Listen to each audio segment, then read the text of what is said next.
She had everything: billions in the bank, a name on the Forbes list, and a face that never cracked.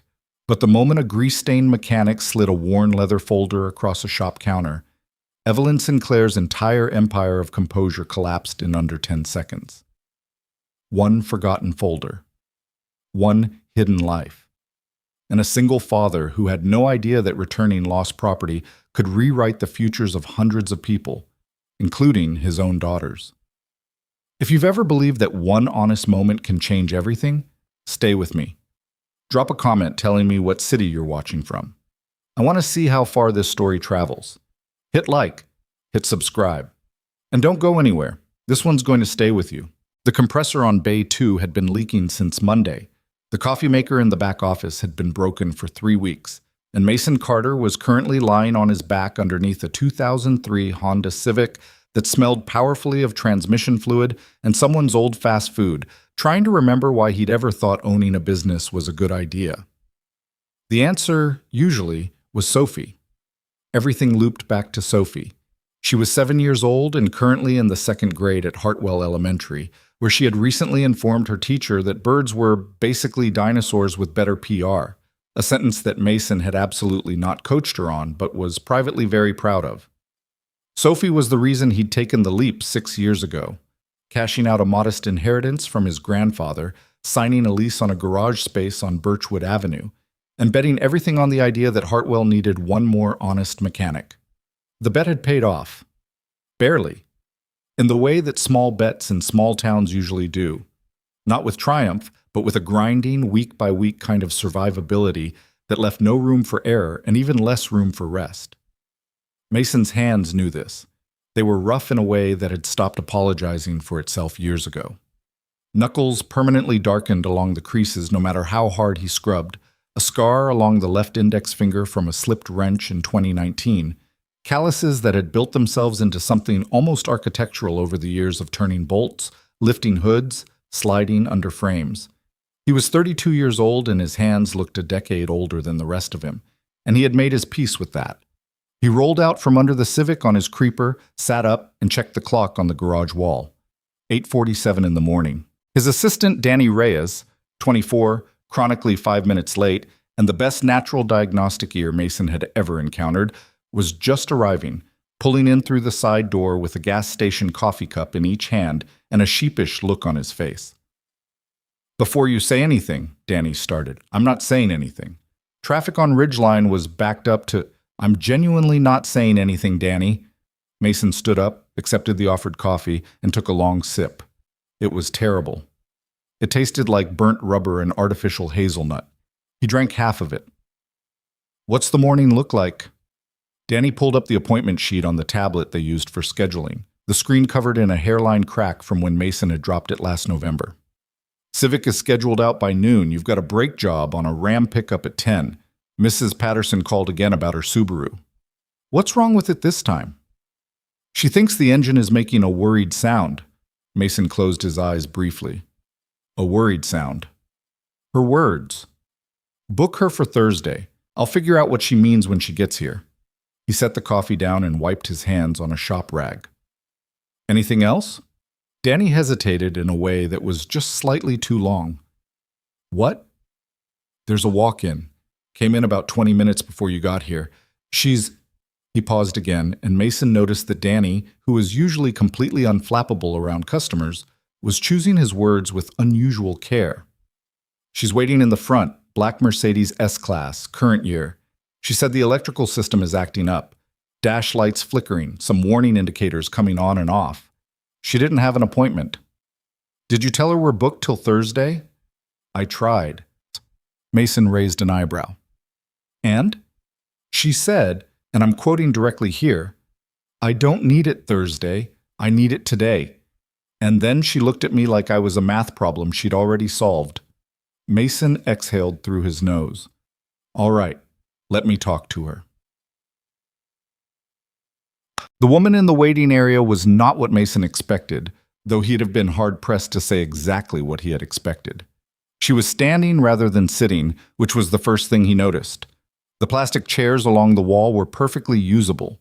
He kept them reasonably clean, and there was a stack of magazines on the side table that were only about 8 months out of date. But she was standing near the window with her phone in her hand, not scrolling, just holding it the way people hold things when they need something to do with their hands. She was maybe 30, give or take. Dark blazer over a cream blouse, dark trousers, low heels that still somehow managed to look expensive. Her hair was pulled back but not tightly, a few strands loose around her face in a way that might have been intentional or might have been the result of a long morning. Mason couldn't tell. She looked up when he walked in. Her eyes were dark brown, sharp, and carried the practiced expression of someone who was accustomed to being the most prepared person in any given room. "Mr. Carter?" "That's me?" He extended a hand. "Mason." She shook it with a firm grip. "Evelyn Sinclair." A beat. "I know you're booked. My associate mentioned that. I'm not asking you to bump anyone. I just need to know if there's any possibility of fitting it in today. The car is a lease, and I have a meeting in Denver tomorrow morning that I can't reschedule." She said it without apology, but also without entitlement, just a statement of facts laid out cleanly. Mason looked at her for a moment. He'd been doing this long enough to develop a decent read on customers, not always right, but useful as a starting point. She wasn't performing the billionaire act, wasn't looking around the shop with that barely concealed disdain he occasionally got from people who drove expensive cars into independent garages and spent the whole visit implying that the entire situation was beneath them. She was just standing there, telling him her situation, waiting to see what he'd say. "What's the car doing?" he asked. Dash lights flickering, mostly on the left side of the instrument cluster. A few warning indicators cycling on and off. The stability control, the lane assist. It started 3 days ago and it's been getting progressively worse. Did it happen during a specific situation? Rain, extreme heat, anything like that? She thought about it, which he appreciated. Customers who actually thought before answering were easier to work with. It was hot. I'd been sitting in stopped traffic for about 40 minutes outside Colorado Springs. The air conditioning was running at full blast. Mason nodded slowly. Could be a loose ground connection to the instrument cluster. Could be a relay issue. Might also be the BCM starting to throw fits, or the body control module, he added, translating automatically. The heat and electrical load from the AC can expose problems that stay hidden in normal driving conditions. Is it something that can be diagnosed today? I can take a look at it this afternoon. If it's what I think it is, I can probably fix it today, or at worst order a part that arrives tomorrow morning. If it's something more complicated, he made a gesture that meant welcome to automotive repair. Then I'll give you an honest answer about the timeline. Something in her expression shifted slightly. Not relief exactly, but something close to it. That's all I'm asking for. Leave me the keys. I'll call you when I have something to tell you. Mason got to the Mercedes around 2 in the afternoon, after the brake job on the Ram had run long because of a caliper that turned out to be far more corroded than the visual inspection had suggested. He ate half a sandwich standing over the workbench, called the parts supplier about a back-ordered item for a different vehicle, argued with them about the ETA for 7 minutes, lost the argument, and then wheeled himself over to the S-Class with a diagnostic scanner and his electrical testing kit.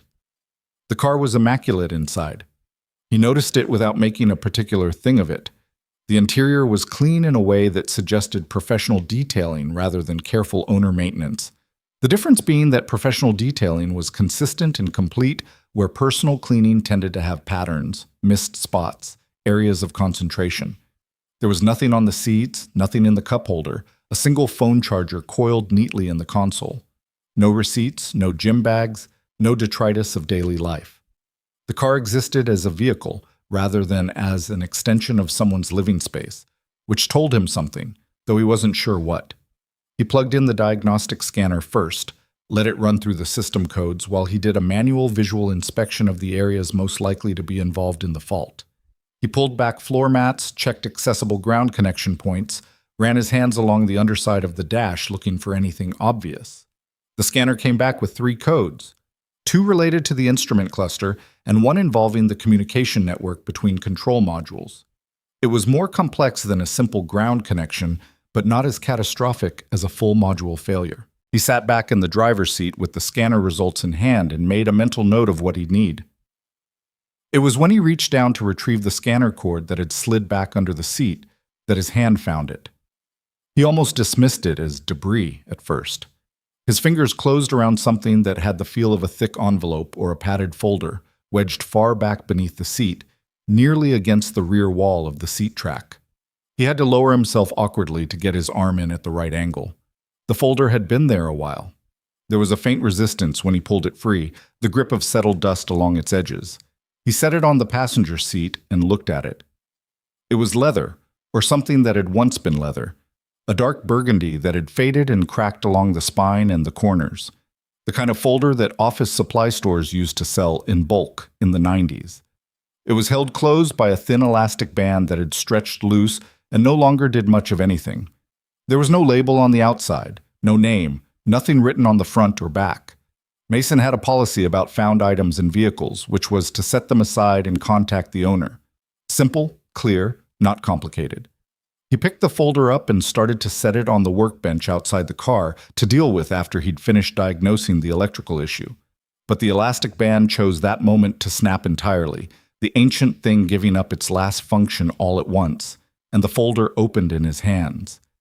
And some photographs slid out onto his lap. What? He told himself later that he hadn't meant to look, which was true, technically. He'd glanced down purely out of reflex, the way you catch something falling. And what registered in that first involuntary glance was children. A group of children, maybe 10 or 12 of them, standing in front of a building.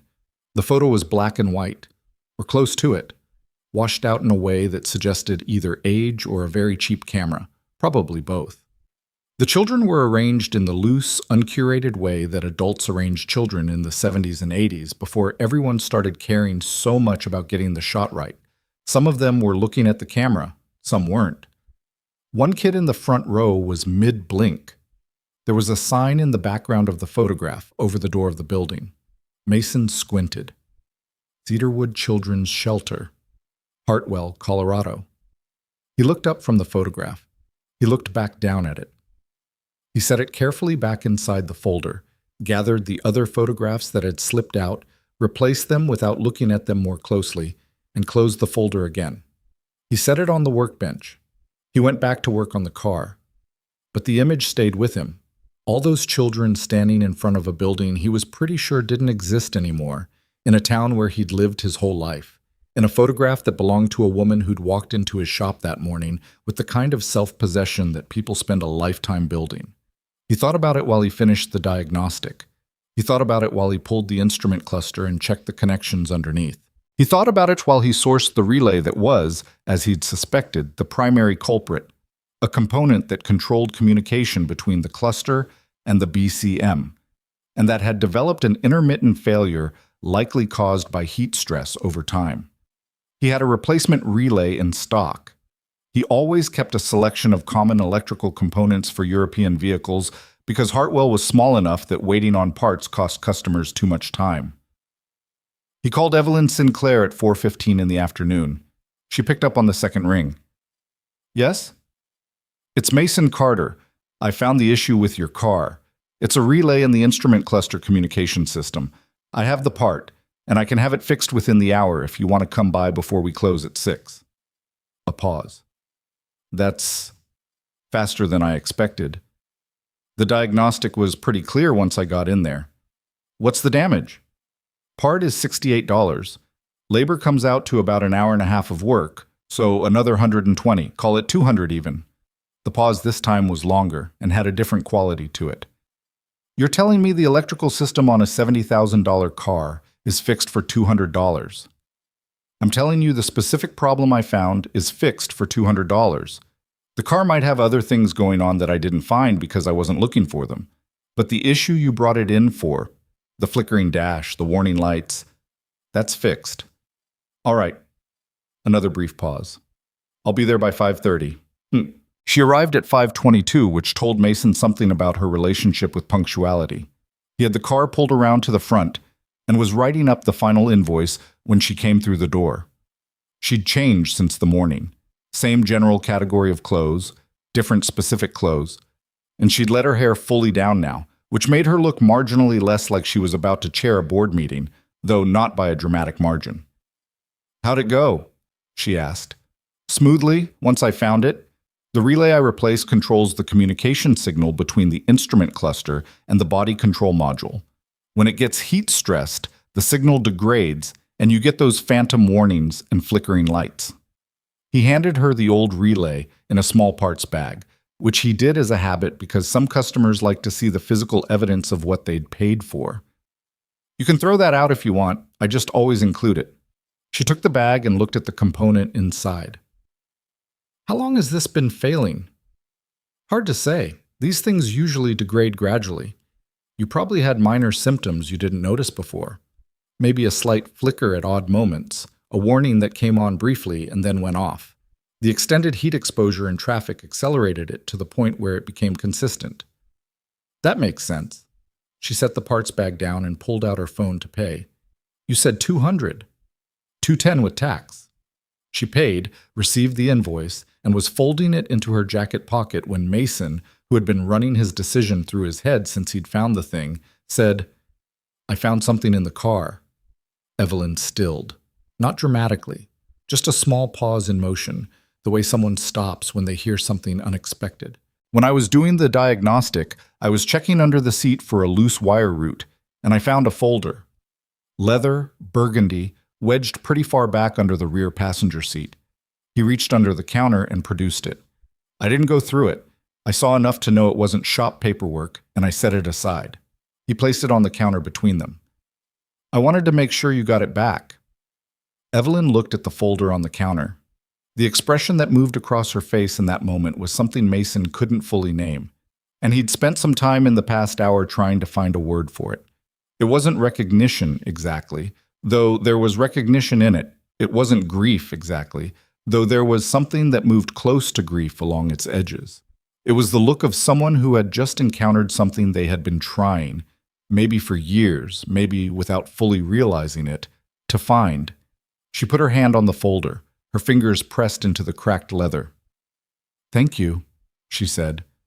Her voice was completely steady, but she didn't pick the folder up immediately, and she didn't open it, and something about the way she was standing had changed in a way that Mason couldn't quantify, but could clearly see.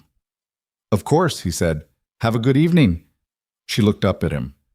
Something in her eyes that he couldn't read, in the way that people sometimes have thoughts that pass directly behind their eyes without making it further out into the world. "You too, Mr. Carter." She picked up the folder and walked out. Chad. The shop was quiet after 6. Mason locked up alone. Danny had left at 5:30 to pick his little sister up from soccer practice, and went through the closing routine that he'd performed so many times it had ceased to require conscious attention. Doors locked, lights off in the bays, HVAC adjusted, back office secure. He drove home through streets he'd known his entire life, passing the diner where his grandfather used to take him for Saturday pancakes, the library branch where he'd spent most of the summer he was 11, the park where Sophie had learned to ride a bike last spring and had refused to let him hold the back of the seat despite his offer, insisting she would figure it out herself and then doing so. His mother watched Sophie on the days when school ended before the shop closed, which was the arrangement they'd been running for 3 years. It worked in the way that arrangements built on gratitude and guilt and love in approximately equal measure always work, imperfectly, sustainably, and with occasional friction along the edges. Sophie was in the middle of a very involved explanation of something that had happened at school when Mason came through the door, a detailed account involving a misunderstanding about whose pencil case a pencil case was, which seemed to have become something of a social crisis at the second grade level and required considerable narration to fully convey. And then Jalen said it was hers, but Emma said she'd had it since Christmas, but I know it was Jalen's because I saw her mom buy it at the store, but I didn't say anything because, "Hey, Bug." Mason crouched down to her level in the entryway. "Let me get my shoes off." Sophie, who had learned to interpret this as I'm listening, "I'm just making myself comfortable first," continued without pause while he unlaced his work boots. His mother stood in the kitchen doorway with a look that communicated several things simultaneously, the primary one being she has been telling this story since approximately 4 o'clock. And then Ms. Harwick said we would sort it out in the morning, which I think just means she forgot about it. Did it get sorted out? Sophie considered this. Not really. But Jalen said I could share her crayons at art time, so. She shrugged, which was an extremely good summary of second grade conflict resolution. Good outcome. Dad? She switched topics the way children switch topics, instantaneously and without transition. Can we have spaghetti? We had spaghetti Tuesday. I know, I want it again. How about I make the pasta, but with the red sauce from the jar instead of the regular one? Sophie thought about this with the seriousness it deserved. The one with the green label or the one with the red label? Green label. Okay? And just like that, the negotiation was complete. Dinner was easy and loud in the way that meals with Sophie tended to be. She had strong opinions about everything, expressed them continuously, and ate her pasta by picking out individual pieces of penne and examining each one before eating it, a habit that Mason had given up trying to redirect. He made her drink milk instead of juice because she hadn't had enough milk today, which she accepted without argument because she'd apparently already spent her resistance budget on the pencil case situation.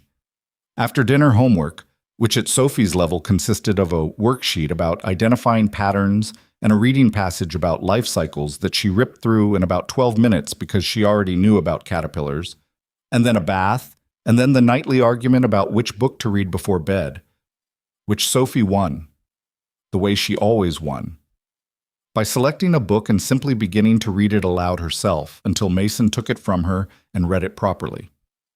He thought about the folder while he was reading. He thought about those photographs, the children in front of the building, the Cedarwood Children's Shelter sign above the door. He thought about the way Evelyn Sinclair's hand had pressed into the leather, and the look in her eyes, and the careful steadiness of her voice. Sophie fell asleep before the end of the third chapter, which was the standard outcome. Mason bookmarked the page, set the book on the nightstand, and sat in the chair by her bed for a few minutes the way he sometimes did, just sitting in the half-dark of her room while the nightlight threw its soft orange glow across the ceiling and listening to her breathe and thinking about things. He thought about the shelter. He'd grown up in Hartwell and had genuinely never known it existed, which struck him as strange, the kind of thing you'd think people in a small town would know about. He thought about what it meant to grow up in a place like that, without parents, without a home that belonged to you, without the kind of low-grade security that he had always simply assumed was part of what childhood was. He thought about Sophie sleeping in her room with her books and her stuffed elephant named Gerald and her very strong opinions about pasta shape, and he felt the familiar mixture of exhaustion and gratitude that had become the characteristic emotional texture of being her father. He thought, I wonder if she grew up there. And then, I wonder what's in the rest of that folder. And then, because there was nothing he could do about any of it, and because he had to be at the shop at 7:30 tomorrow morning and it was already past 9, he got up, checked the locks, and went to bed. 3 days passed. The Ram pickup came back. The customer had noticed a slight pull to the left, which turned out to be unrelated to the brake job and entirely related to the tire pressure on the front left being substantially lower than the others, which Mason fixed for free in about 90 seconds, and which the customer tried to tip him for, which Mason declined. Mrs. Patterson brought in her Subaru. The worried sound was a minor exhaust rattle, fixed with a clamp. Unremarkable. A high school kid came in asking about an entry-level job, and Mason took his name and number and said he'd keep it on file. He didn't hear from Evelyn Sinclair, which was expected. Customers didn't typically follow up after a simple repair. They paid, they left, they maybe gave you a 5-star review if they thought about it. He told himself he wasn't waiting to hear from her, which was the kind of thing a person tells themselves when they are, in some small, persistent way, waiting. On Friday afternoon, the black Mercedes S-Class pulled into the lot again. Mason was in the middle of an oil change, visible from the office window, and he heard Danny say, "Hey, that Benz is back," in a tone that was somewhat over-casual. He wiped his hands on his rag and walked out through the side door. Evelyn was standing by her car. She was dressed differently than before. No blazer, just a dark pullover and jeans that still somehow managed to look intentional. And she looked like she hadn't been sleeping especially well, which was not a specific look so much as a general quality of tightness around the eyes and a slight flatness in the usual sharpness of her expression. "Ms. Sinclair." He stopped a few feet away. "Is the car giving you trouble again?" "No." She shook her head. "The car is fine." A pause that seemed to cost something. I wanted to say thank you, properly. You thanked me when you picked it up." "I know." She looked at him steadily. "But I'd been looking for that folder for 11 years. I knew it existed. I'd hired 3 different people to help me track it down, and none of them found it." She paused again. "It was under my car seat." Mason didn't say anything. "I've been carrying that folder around for 3 days," she continued, "going through everything in it, and I realized that the appropriate response to someone returning something that important isn't—" She made a brief gesture. "Thank you," and leaving. "You didn't have to drive back up here for that." "I know I didn't have to." She said it without irritation, just clearly. "I'm not here because I had to. I'm here because I wanted to." Mason looked at her for a moment. There was something in the quality of the conversation that was unusual, not uncomfortable, but weighted differently than the usual customer interaction. He'd spent 6 years in a business that required him to read people quickly, and what he was reading right now was someone operating without their usual defenses. Not by accident, but by deliberate choice, which was a harder thing. "Do you want to come in?" he said. "I've got terrible coffee." Something shifted in her face, almost a smile. "Actually, yes." Mas. The back office of Carter's Auto was not a setting that inspired confidence.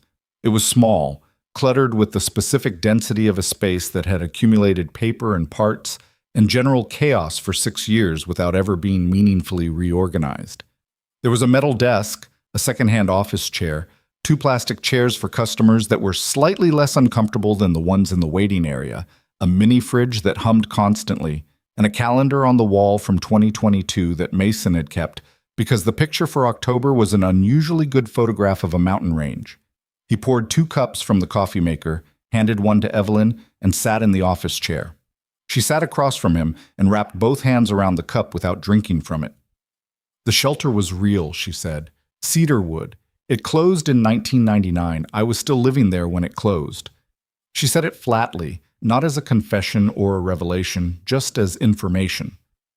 "I aged out of the system eventually. I was in 3 different foster placements after Cedarwood. None of them," a brief pause, "particularly good. I ended up in Denver at 18 with $200 in a duffel bag." "How did you—" Mason stopped, unsure if the question was appropriate. "How did I end up where I am?" She said it without defensiveness. "A lot of things. A community college professor who told me I had a mind for business and meant it. A small loan I paid back in 14 months. A company I started at 23 that failed, and another one I started at 25 that didn't." She looked at her coffee cup. "And 11 years of working 14 hours a day. That part is less interesting to talk about." "What was in the rest of the folder?" The question came out more directly than he'd intended, but she didn't seem bothered by it. "Records," she said. "From the shelter, case notes, administrative documents, a list of names, the other children who were residents during the same period I was." She set the cup down. "I've been trying to find out what happened to them, the ones I grew up alongside." She didn't say anything else immediately. Mason waited. "Most of them—" She stopped. She pressed her lips together briefly. "Most of them are not doing well. That's the diplomatic version." "What's the less diplomatic version?" "Homelessness, substance abuse issues, multiple incarcerations. One of them died 5 years ago." She said it quietly. "Her name was Renata. She was the first person I remember being kind to me when I got to the shelter. I was 6 years old and I didn't know anybody, and she was 8, and she shared her dinner with me because I wouldn't stop crying." The office was quiet. Outside, Mason could hear the faint sound of the compressor cycling, the distant clang of something metallic, ordinary sounds from an ordinary afternoon. "I'm sorry," he said, because there wasn't anything more useful to say. "I've been—" She paused, reconsidered. "I've been giving money to various causes for years. It's what you're supposed to do at a certain point. You give to things that seem worthwhile, and you write the check and you feel like you've done something. She looked at him. That folder made me realize that I've been giving to the idea of helping people, not to the actual people who needed help from me, specifically. The people I actually knew, the people I grew up alongside. What are you going to do? It was a simple question. She seemed to appreciate its simplicity. I don't know yet, she said honestly. That's the truthful answer. I know what I want to do. I want to find the ones who are still alive and figure out what they actually need, not what sounds helpful in a press release, what they actually, specifically need. She paused. But I've spent my entire adult life in boardrooms and on conference calls, and I don't know how to do that here.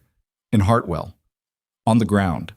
With actual human beings who have every reason to distrust a billionaire who shows up wanting to help them. Mason turned his coffee cup in his hands. He thought about the town he'd lived in his whole life, the people he knew, the networks of connection and trust that had taken him years to become part of, that were built on shared presence rather than money or intention. That's a real problem, he said. I know. He looked at her. She looked back at him. Outside, a car pulled off Birchwood Avenue into the lot. I'm a mechanic, Mason said. I'm not a social worker or a nonprofit director or anything like that. I know what you are. I know people in this town, people who trust me. Not because of anything I did particularly, just because I've been here and I show up and I don't make promises I can't keep. He paused. I don't know if that's useful to you. It might be, she said, if you're willing to find out. Mason was quiet for a moment. He thought about Sophie and about what he told her. The thing he repeated so many times it had become almost a family motto, something she quoted back at him sometimes. You do what you can with what you have, from where you are. He'd gotten it from a magnet his mother had on her refrigerator, embarrassingly enough, but it had turned out to be the most accurate description of adulthood he'd ever encountered. What would that look like, he said. Honestly, I have no idea. Evelyn Sinclair set her coffee cup down on his cluttered desk, among the invoices and the old parts manuals and the post-it notes in his own handwriting. But I think that's probably the right starting point. Outside, a customer was waiting. Mason's afternoon was already overbooked. He had a 7-year-old daughter who was going to need dinner in a few hours and who had a very clear emotional investment in the green label pasta sauce situation. All right, he said. She looked at him. Let's figure it out, he said. He walked back out into the garage, where Danny was already talking to the customer about their cooling system issue, and he picked up his shop rag, and he got back to work. But something had shifted. In the way that things sometimes shift without announcement, without any particular moment you can point to afterward as the definitive turning point. Just a door, somewhere in the ordinary run of an ordinary day, that you didn't know you were going to walk through until you were already on the other side of it. The afternoon sun came through the garage's high windows at a sharp angle, throwing long rectangles of light across the concrete floor. Mason tightened a bolt, made a note in his file, thought about what Evelyn had said. The people I grew up alongside. What they actually, specifically, need. He didn't know yet what any of it would require. He didn't know how big it would get or how complicated, or what it would cost in time and energy and the small, quiet hours he currently spent reading bedtime stories in the orange glow of a nightlight. He was a man of limited resources and maximum obligations and zero experience in anything that could be described as large-scale humanitarian effort. But he'd grown up in this town. He knew its streets and its people and its slow rhythms. He knew which organizations actually helped and which ones mostly helped themselves. He knew who to call when someone needed a reference and who to trust when they said they'd show up. That had to count for something. He hoped it would be enough. Outside, the afternoon kept going the way afternoons do. Indifferently, continuously, filled with the ordinary business of a small Colorado town that had no particular reason to believe it was standing at the edge of something significant. It was. The weekend came and went the way weekends did when you ran a one-man operation with a part-time assistant. Not as rest exactly, but as a different category of work.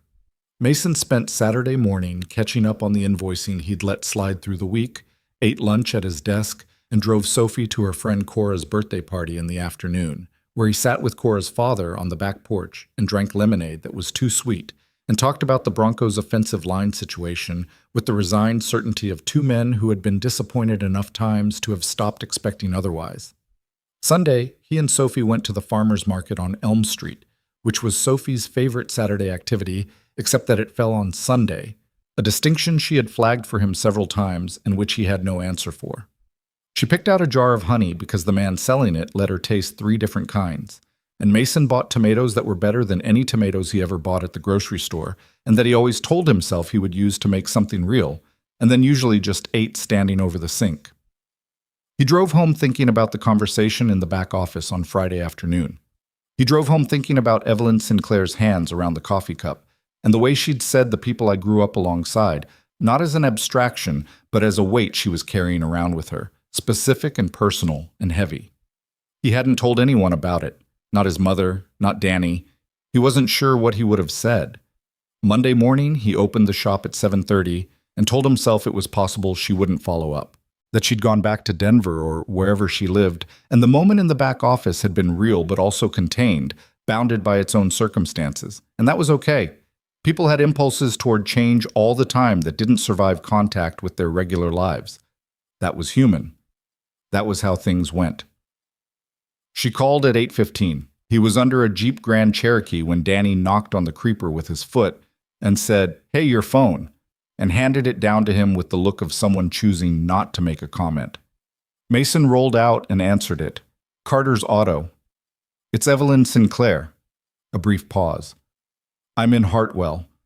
I drove up this morning. I know you're working. I just want to know if you have any time this week to sit down properly." "Sit down and do what?" "I found 4 of them." She said it without preamble. 4 people from the shelter who are in Colorado, still alive, current addresses. I had someone run the records from the folder against public databases over the weekend. Another pause, this one shorter.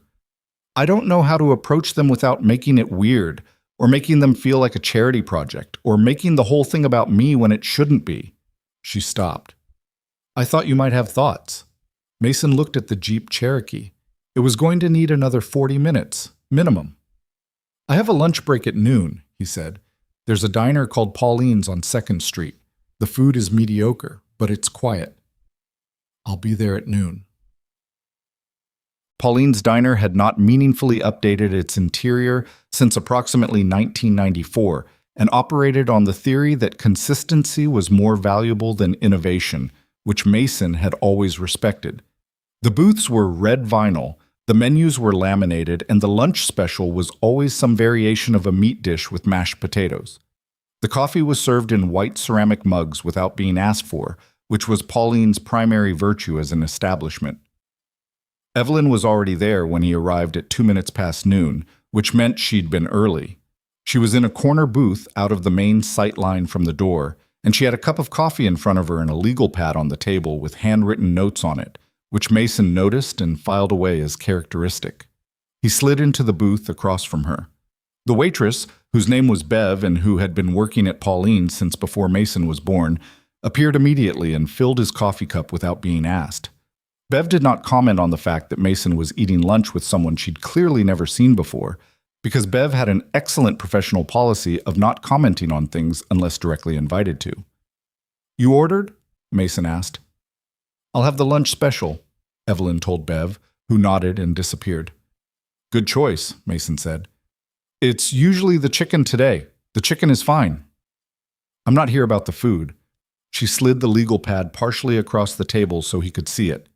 The handwriting was precise and fast, the kind you develop in meetings where you're trying to keep pace with people who talk quickly. 4 names, with information under each one. He read them without picking the pad up. The first name was a man named Carl Dempsey, 53 years old, currently living in a rooming house in Pueblo. The note said, "Multiple housing disruptions last 5 years. Currently employed part-time at a fulfillment warehouse. No family contacts listed." The second was a woman named Diane Okafor Webb, 49, in Colorado Springs. Recent eviction, staying with a friend, has 2 children. That last detail sat differently than the others. The third was a man named Thomas Tommy Ruiz, 46, whose address was listed as a shelter in Denver, which carried its own weight. The fourth was a woman named Gloria Marchetti, 51, in Fort Collins. The notes under her name were the least dire: stable housing, works at a grocery store, no significant crisis indicators. And then, in a slightly different pen stroke, as if added later, she was my closest friend at Cedarwood. Mason read all of it twice. He looked up at Evelyn. These are all the people from the shelter you could find? These are the 4 I found in Colorado. She wrapped her hands around the coffee mug. There are others in different states, but I wanted to start here. Start close. She paused. There are also 2 I found records for, but couldn't locate current addresses for, and 3 who are confirmed deceased. She said that last part without looking away, because she'd apparently made the decision to be direct about it, which he respected even as it settled in the room between them with a kind of weight. How did you find all this over a weekend? I have a private investigator I've used for various things. She's good. A slight pause. She asked fewer questions than I expected. Bev returned with 2 plates of chicken and mashed potatoes and a small dish of green beans that had been cooked until they'd surrendered any remaining ambition. Mason thanked her. Evelyn waited until Bev had moved away.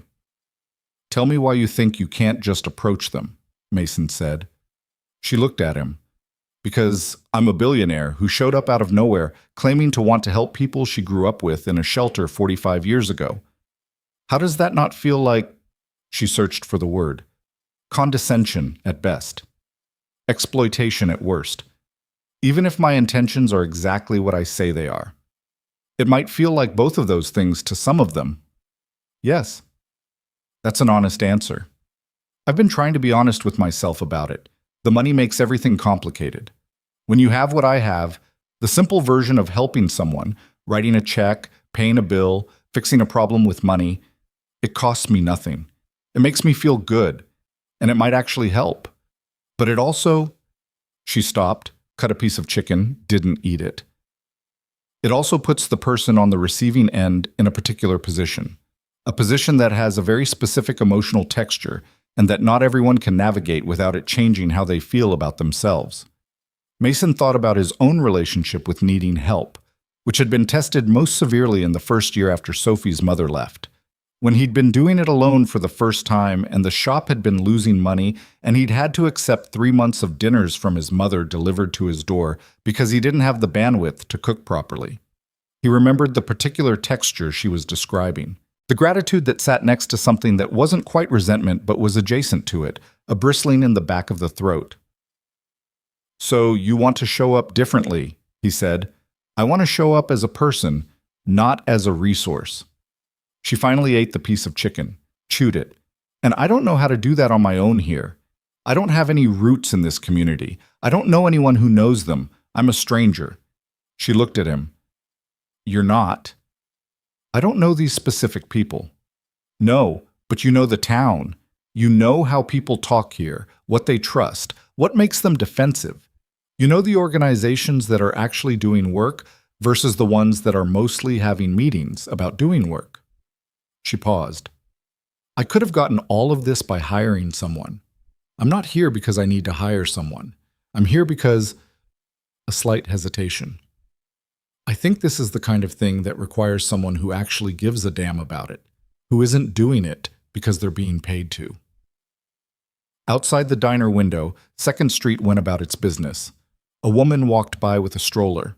A pickup truck idled at the light on the corner. 2 high school kids were sitting on the low wall outside the hardware store across the street, not talking, just existing in the way that teenagers exist in the late morning of a weekday when perhaps they should be somewhere else. Mason ate some of his mashed potatoes. He thought about Diane Okafor-Webb and her 2 children staying with a friend after an eviction. He thought about Tommy Ruiz in a shelter in Denver. He thought about the woman named Renata, who had shared her dinner with a 6-year-old Evelyn and who had died 5 years ago and who wasn't on this list because there was no current address to find. I know someone at the Community Resource Center, he said. Her name is Patricia Ewan. She's been running emergency housing assistance programs in Hartwell for 12 years. She's not easy to work with, fair warning. She's territorial about her turf, and she doesn't trust outsiders easily, especially wealthy outsiders with what she'd probably call parachute philanthropy syndrome. Evelyn looked at him steadily. Meaning they drop in, make a splash, and disappear. meaning exactly that. He met her eyes. She's also the most effective person I know at actually connecting people in crisis with things that help them. Okay? I'm not promising she'll be cooperative. I'm not expecting her to be. She paused. I'm asking you to make the introduction. That's all. Mason finished his coffee. It had gone lukewarm. He didn't mind it lukewarm. I'll call her today, he said. No promises on timeline. That's all I'm asking for. Bev appeared to refill their cups without being asked, the way she did, and they drank the coffee and talked about smaller things for a while. The town, the geography, the general characteristics of Colorado Springs and Pueblo in terms of what services existed there and what didn't. Evelyn asked questions and listened to the answers carefully without interrupting, which was rarer than it should have been in Mason's experience and which told him something. He went back to the shop and spent the next 4 hours finishing work he'd already started and thinking about Patricia Ewan and what she was going to say. He called her at 4:45. Carter, she said when she picked up. She always answered the phone like that with people she knew. Surname first, no greeting, as if the phone call were already in progress. What do you need? I need to introduce you to someone, he said. It's a long story. Do you have 15 minutes this week? I have 15 minutes Thursday at 11 if you come to the center. I'll be there. This person you want to introduce me to, do they have money? Mason paused. Why does that matter? Because people with money want things to happen fast and right and according to their timeline, and that's not how this works. And I'd rather know going in. A pause. Also because we're currently $3,000 short on the rent assistance fund for this month. And if they have money, I'm going to tell you that up front so you can manage expectations about how the conversation goes. She has money, Mason said. A lot of it. And she's not going to be what you're expecting. They never are, Patricia said, which could have meant anything, and then told him she'd see him Thursday, and hung up. Volkwam. He picked Sophie up from his mother's that evening and didn't say anything about any of it over dinner, which was scrambled eggs and toast because it was Monday, and they had a standing rule that Mondays were scrambled eggs and toast nights, born out of a period 2 years ago when Mason had been particularly exhausted on Mondays, and Sophie had decided that scrambled eggs required the least amount of effort, and therefore Mondays should always be scrambled eggs, a logic he had found completely sound and had adopted permanently. Sophie was in a complicated mood that expressed itself as a kind of low-grade commentary on everything. The eggs were a little too done, the toast wasn't buttered to the edge. Gerald the stuffed elephant had been placed incorrectly on her bed that morning and had probably been uncomfortable all day, which was Mason's fault for not checking. He let the commentary wash over him and responded to the parts that required a response and didn't push back on the parts that didn't, which was the correct strategy for these moods. A strategy it had taken him about 2 years to develop. At bedtime, she curled against him on her mattress while he read, which she was starting to claim was babyish but continued to do anyway, and somewhere around the 4th page she said, without looking up from the illustration, Dad, what does it mean when someone is homeless? Mason looked at the top of her head.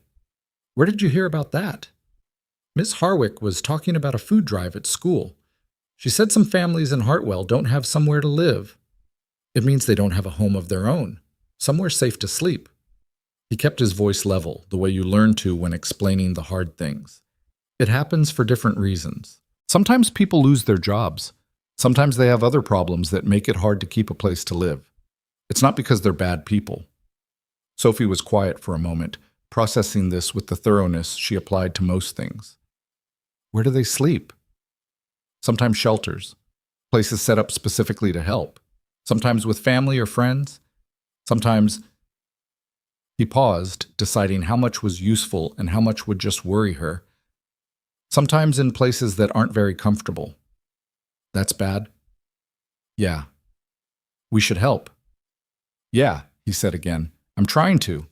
She looked up at him then, studying his face in the way she sometimes did.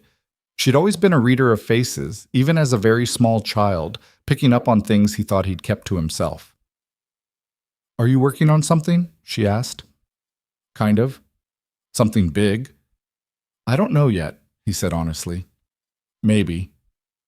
She seemed to find this acceptable. She settled back against him. Okay, she said. Keep reading. Thursday morning, Mason drove to the Hartwell Community Resource Center, which was in a converted house on Oak Street that had been donated to the organization in 2009 and that had never quite stopped feeling like a house, despite the rearrangement of its interior. The front room was the reception area, with a desk staffed by a rotating cast of volunteers. The back rooms were offices, meeting spaces, a small storage area that held donated household goods and hygiene products. The parking lot in the back could fit 8 cars and was always full. Patricia Ewan was in her late 50s, compact, with short gray-streaked hair she kept pulled back with a clip that looked like something a 12-year-old would use and that she had apparently worn unchanged for at least the 5 years Mason had known her. She worked at a standing desk in her office because she'd told him once that she couldn't think sitting down, which he'd always found both believable and slightly exhausting. She was on the phone when he arrived, but held up a finger and wrapped up the call in under 90 seconds in a way that conveyed that she was wrapping up because she chose to, not because she'd been interrupted. Evelyn was not with him. He'd asked her to let him go first, and she'd agreed without argument, which continued to distinguish her from the version of this situation he'd been faintly bracing for, the insistence on doing things her way, the difficulty of taking a back seat. "So," Patricia said, sitting on the edge of her desk. She didn't sit in chairs in her own office, Mason had observed. "Tell me about this person," he told her. Most of it. The folder, the photographs, the shelter records, the 4 people Evelyn had found.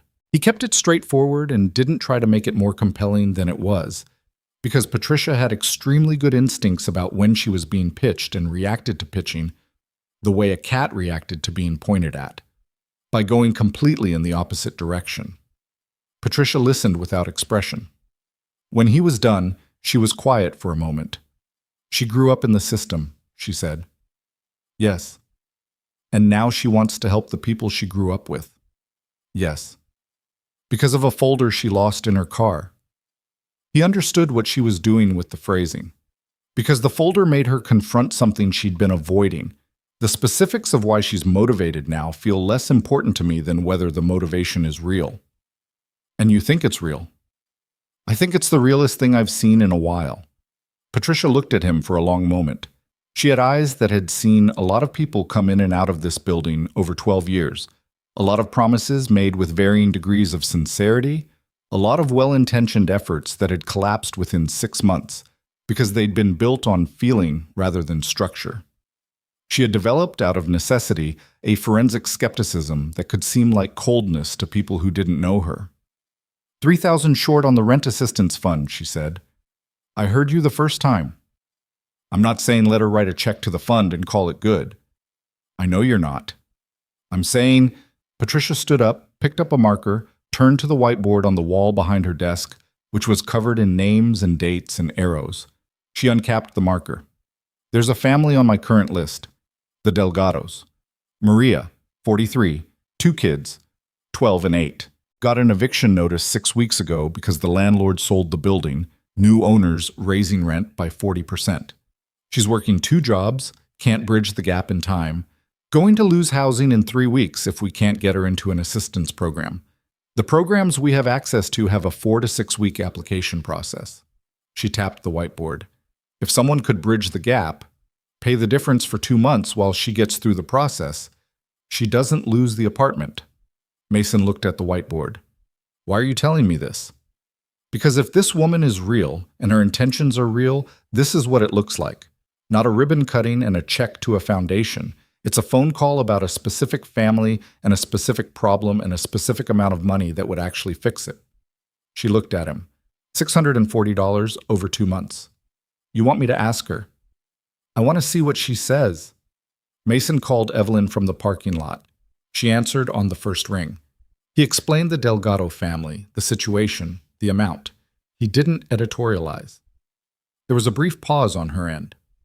"Done," she said. "Tell me how to get the money where it needs to go." "You don't want to think about it?" "I've been thinking about it for 3 days. $640 is not a difficult decision. The process, how to make sure the money gets to the right place without making this family feel surveilled or condescended to, that's the part I need help with." He went back inside and told Patricia. Patricia looked at him for a moment. She put the marker cap back on.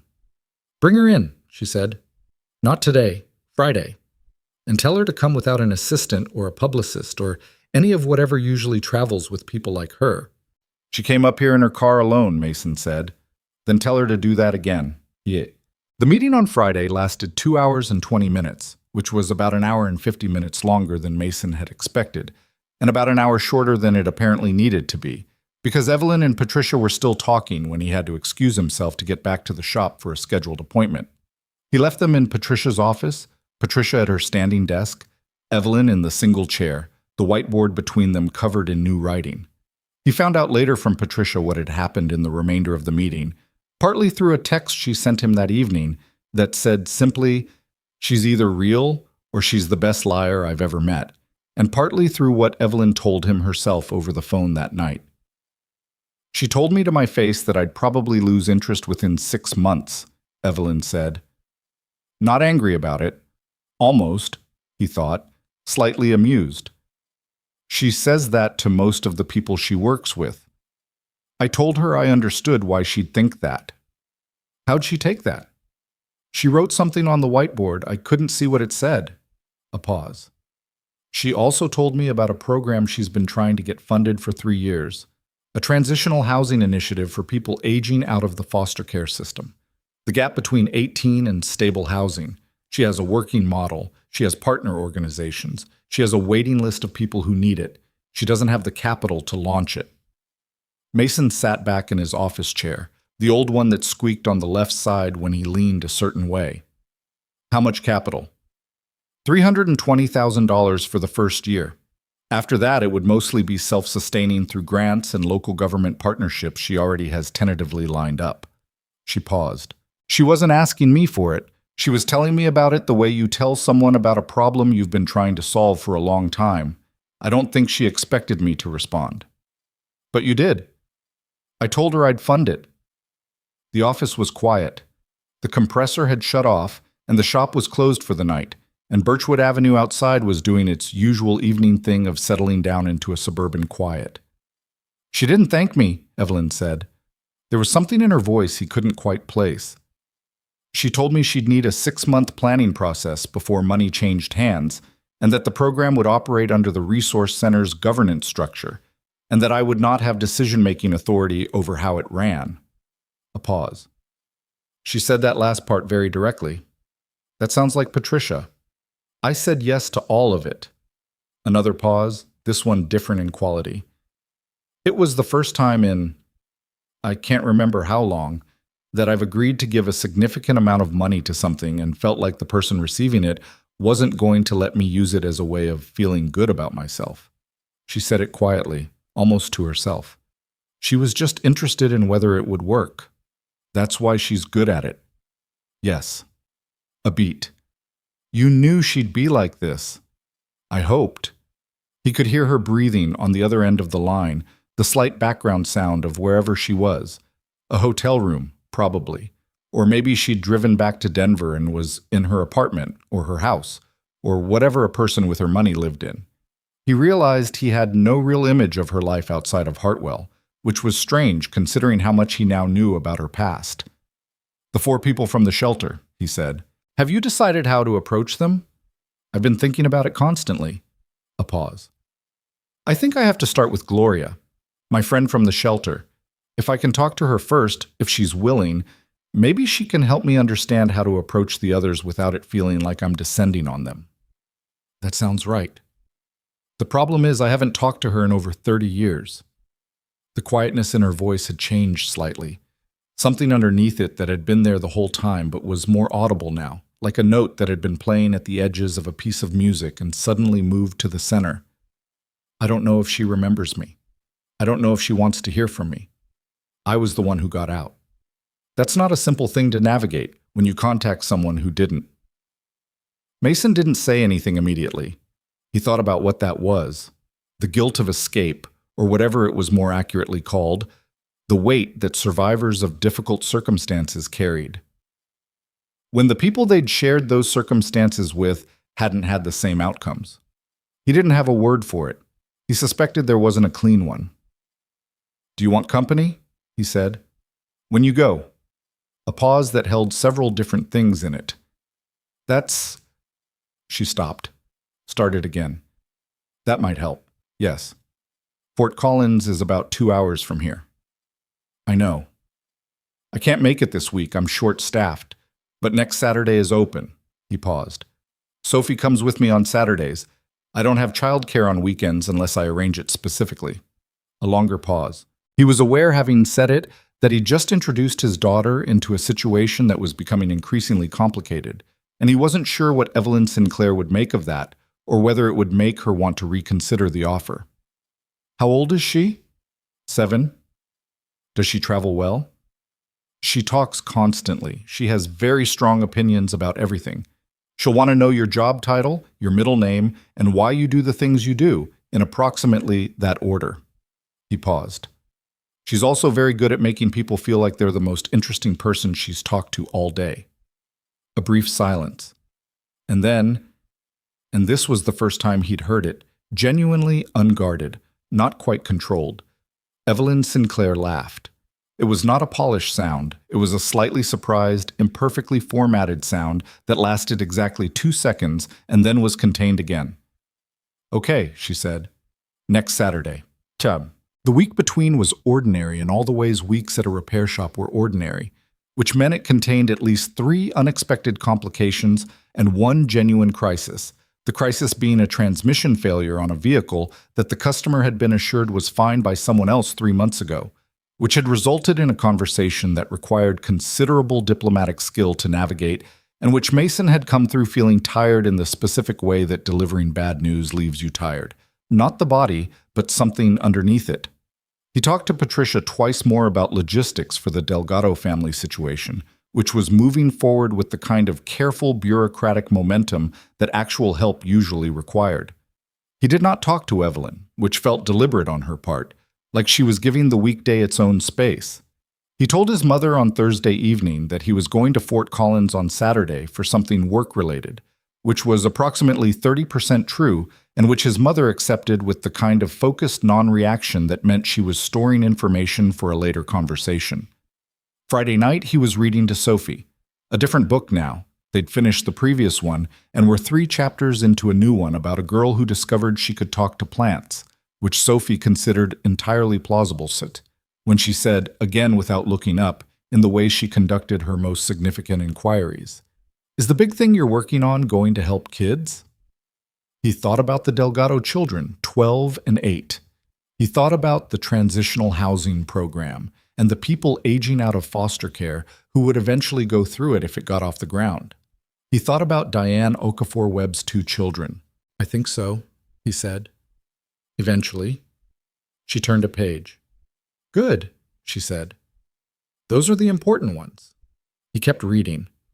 Outside the window, the Colorado sky was doing its summer evening thing of holding the light longer than it had any right to, the kind of long golden dusk that made the world seem temporarily suspended between one thing and the next. He turned the page. He kept his voice steady and warm. He read about a girl who talked to plants, and a 7-year-old who thought children were the important ones, and somewhere across the state, a woman he'd met a week and a half ago was sitting with a folder of photographs that had been lost and found, and that had cracked something open in her carefully constructed life, and he thought, I don't know what any of this becomes. He thought, but I'm here, and she's looking for her friend, and Saturday is 2 days away. He turned another page. Sophie's breathing slowed. The light held as long as it could, and then, gradually, let go. Saturday arrived the way significant days sometimes do, without announcement, disguised as an ordinary morning. Mason was up at 6:15 because Sophie had had a dream about something that she couldn't fully explain, but that had involved a very large bird and a misunderstanding, and she'd come padding into his room in her socks and wanted to talk about it at length, and by the time they'd worked through the emotional aftermath of the dream, it was clear that going back to sleep wasn't going to happen for either of them. He made pancakes. Sophie ate 3 of them and talked about the bird dream some more, and then switched topics to whether plants had feelings, which he suspected was connected to the book they were reading, but which she denied. He drank 2 cups of coffee and watched her eat, and thought about the drive ahead. He'd told her the night before that they were taking a trip on Saturday. He'd said it was to visit someone, a woman named Evelyn, and that it was related to the thing he'd mentioned, the work he was doing that might help kids. Sophie had received this information with the focused attention she gave everything, asked 3 clarifying questions about the woman's name, whether they were going somewhere with a good bathroom situation, and whether they'd be back by dinner, and then declared it acceptable. At 7:45, he buckled her into the back seat of his truck, which was an aging Ford F-150 that he'd bought used 4 years ago, and that Sophie had named Henderson for reasons she'd never been able to articulate to his satisfaction. He texted Evelyn the address of the coffee shop on the edge of town where they'd agreed to meet, confirmed the time, and pulled out of the driveway. Evelyn was leaning against the black Mercedes in the parking lot when they arrived.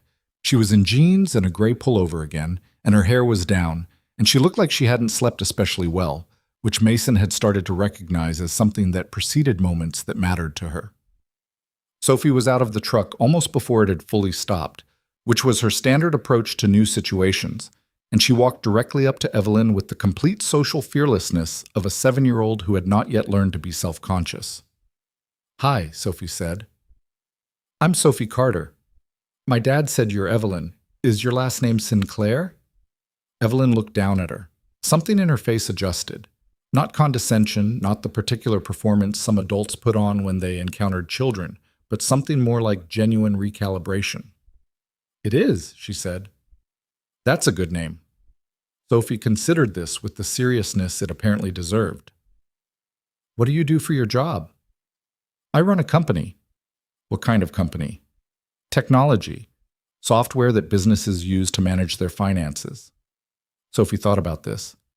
"Is it interesting?" "Sometimes," Evelyn said. "Not always." "My dad fixes cars. He says it's interesting and also sometimes really frustrating." She looked at the Mercedes. "Is that your car?" "He fixed it." "He did." "He's good at fixing things." She said it with the complete matter-of-factness of someone stating an objective fact, and then turned around and walked back to the truck to retrieve her small backpack, which contained a book, a package of fruit snacks, and Gerald the stuffed elephant, who apparently also needed to be along for important trips. Mason reached Evelyn's side. He watched Sophie rummage through the truck's back seat. "Sorry," he said. "She's herself." "Don't apologize." Evelyn's voice was quieter than usual. "She's wonderful." "Don't tell her that. She'll think I have it under control." Something close to the unguarded laugh from the phone call moved across Evelyn's face. She pulled her keys from her pocket. "Should we take one car?" "Henderson has more room." "Henderson." Sophie named the truck. Evelyn looked at the F-150. "Okay," she said. "Henderson it is." The drive to Fort Collins took 2 hours and 12 minutes because there was construction on I-25 north of Pueblo that backed things up for about 20 minutes, and because they stopped once at a gas station outside of Castle Rock so Sophie could use the bathroom, a stop she had requested with some urgency, and that turned out to be somewhat less urgent than advertised, but better safe. Sophie sat in the back with Gerald and the book and the fruit snacks and talked to Evelyn with the steady, curious persistence that Mason had long since accepted as one of her defining characteristics. Evelyn sat in the passenger seat with her phone face down in her lap and answered every question, which there were many of, about the company, about Denver, about whether Evelyn had any pets, about what her favorite food was, about whether she'd ever seen a tornado, about the general philosophical question of whether it was better to live in a small town or a big city, which Sophie had opinions about already, and which she was gathering external perspectives on. Mason drove and listened, and occasionally interjected when Sophie's questions began to drift toward the deeply personal or the technically unanswerable. He noticed that Evelyn answered questions about her childhood carefully. Not evasively, but carefully, with the precision of someone who had learned to discuss it without the discussion running away from her. When Sophie asked if she had brothers or sisters, Evelyn said no, she'd grown up without family nearby. When Sophie asked where she'd grown up, she said Colorado in a small town, which was technically true. Sophie accepted all of this and moved on to her next inquiry, which was about what kind of music Evelyn liked, and they discovered a shared appreciation for old R&B that seemed to genuinely surprise Evelyn. "You know who Marvin Gaye is?" Evelyn said, turning slightly toward the back seat. "Dad plays him in the shop," Sophie said. He says it makes the work go better. He's right. I like the sad ones, Sophie said. Is that weird? No, Evelyn said. That's not weird at all. Mason caught Evelyn's expression in the side mirror. Not the almost smile she'd shown him before, but something fuller and less contained, something that arrived on her face without her managing it first, and that was gone again almost immediately. The way things are when you catch them happening before the person has a chance to put them away. He kept driving. The mountains ran parallel to the highway to the west, their tops still holding the last of the late spring snow, and the sky was the particular shade of Colorado blue that existed nowhere else, and Sophie eventually ran out of questions and opened her book, and the truck was quiet for a while in the way that shared spaces get quiet when everyone in them has settled into the same rhythm. Evelyn spoke after about 15 minutes of the quiet. She kept her voice low enough that it was mostly for Mason rather than Sophie, who was absorbed in her book. I tried to write a letter, she said, to Gloria. To send before we came. I wrote 4 versions of it. What happened to them? They were all wrong. She looked at the road ahead. The first one was too formal. The second one tried too hard to be casual and felt fake. The third one it was honest, but it was a lot to put in a letter, too much for a first contact. A pause. The fourth one was 1 sentence. It just said, I've been thinking about you. And then I thought that was probably worse. So you didn't send anything. Patricia reached out through the Resource Center network, just to confirm Gloria was at the address, and to say that someone from her past wanted to reconnect. Very neutral, no identifying information. She looked out the window at the mountains. Gloria said she was open to it. Did she ask who? She asked. Patricia told her she'd find out when they met. She paused. I don't know if that was the right call. You'll find out when you get there. Yes. The word was flat and tight at the edges. They drove through Fort Collins city limits at 10:47. The address Evelyn had was in a residential neighborhood on the northeast side, not particularly affluent, not in difficulty, just an ordinary grid of streets with modest houses and front lawns in varying states of maintenance, the kind of neighborhood that existed in every mid-sized city in America without making any particular claims about itself. Gloria Marchetti lived in a beige split level on Cottonwood Drive with a small front garden that had clearly had more attention paid to it this spring than it usually got. New mulch, a row of yellow marigolds along the path to the front door, 2 clay pots with red geraniums flanking the steps. The geraniums were doing well. The marigolds were doing their best. Mason pulled into the street in front of the house and parked. The 3 of them looked at it for a moment. I should probably go alone first, Evelyn said. She said it without certainty, testing the idea, checking whether it was right. Yeah, Mason agreed. Sophie had looked up from her book at the cessation of motion. She looked at the house. She looked at Evelyn. Is this where your friend lives? Yes. Are you nervous? A pause. Yes. Sophie considered this with genuine seriousness. My dad says nervous means it matters, she said. He says that when I have a presentation at school. Evelyn was still for a moment. Then she opened the truck door. I'll be back, she said. Probably, I don't know how long. We'll be here, Mason said. She walked up the front path. He watched her reach the door, watched her ring the bell, watched her stand there, her shoulders carrying the specific tension of someone doing something they've been building toward for a long time that cannot be walked back from once it starts. The door opened. He was too far away to see the woman in it clearly. An impression of dark hair gone mostly gray, a cardigan, a person of roughly the right age for what he knew about cedarwood. He saw the moment the woman registered who she was looking at. He saw it in how she went still. He saw Evelyn say something and the woman in the doorway reach out, not to embrace her exactly, but to take hold of her arm with one hand, like she needed to confirm she was actually there. He stopped watching because it felt like the wrong thing to continue watching. He looked at the dashboard. He looked at the geraniums. Dad, Sophie said. Yeah. Is she going to be okay? Yeah, Bug. She's going to be okay. Sophie went back to her book. Mason leaned back in the seat and let the morning do what it was going to do. Wilson. 45 minutes later, the front door opened again and Evelyn came out, but not alone. Gloria Marchetti came with her to the porch, and they stood there talking for another few minutes. Mason could see them, but not hear them, could read the body language well enough to know it wasn't a bad conversation, but also wasn't a simple one. Eventually, Evelyn said something and gestured toward the truck, and Gloria looked in their direction.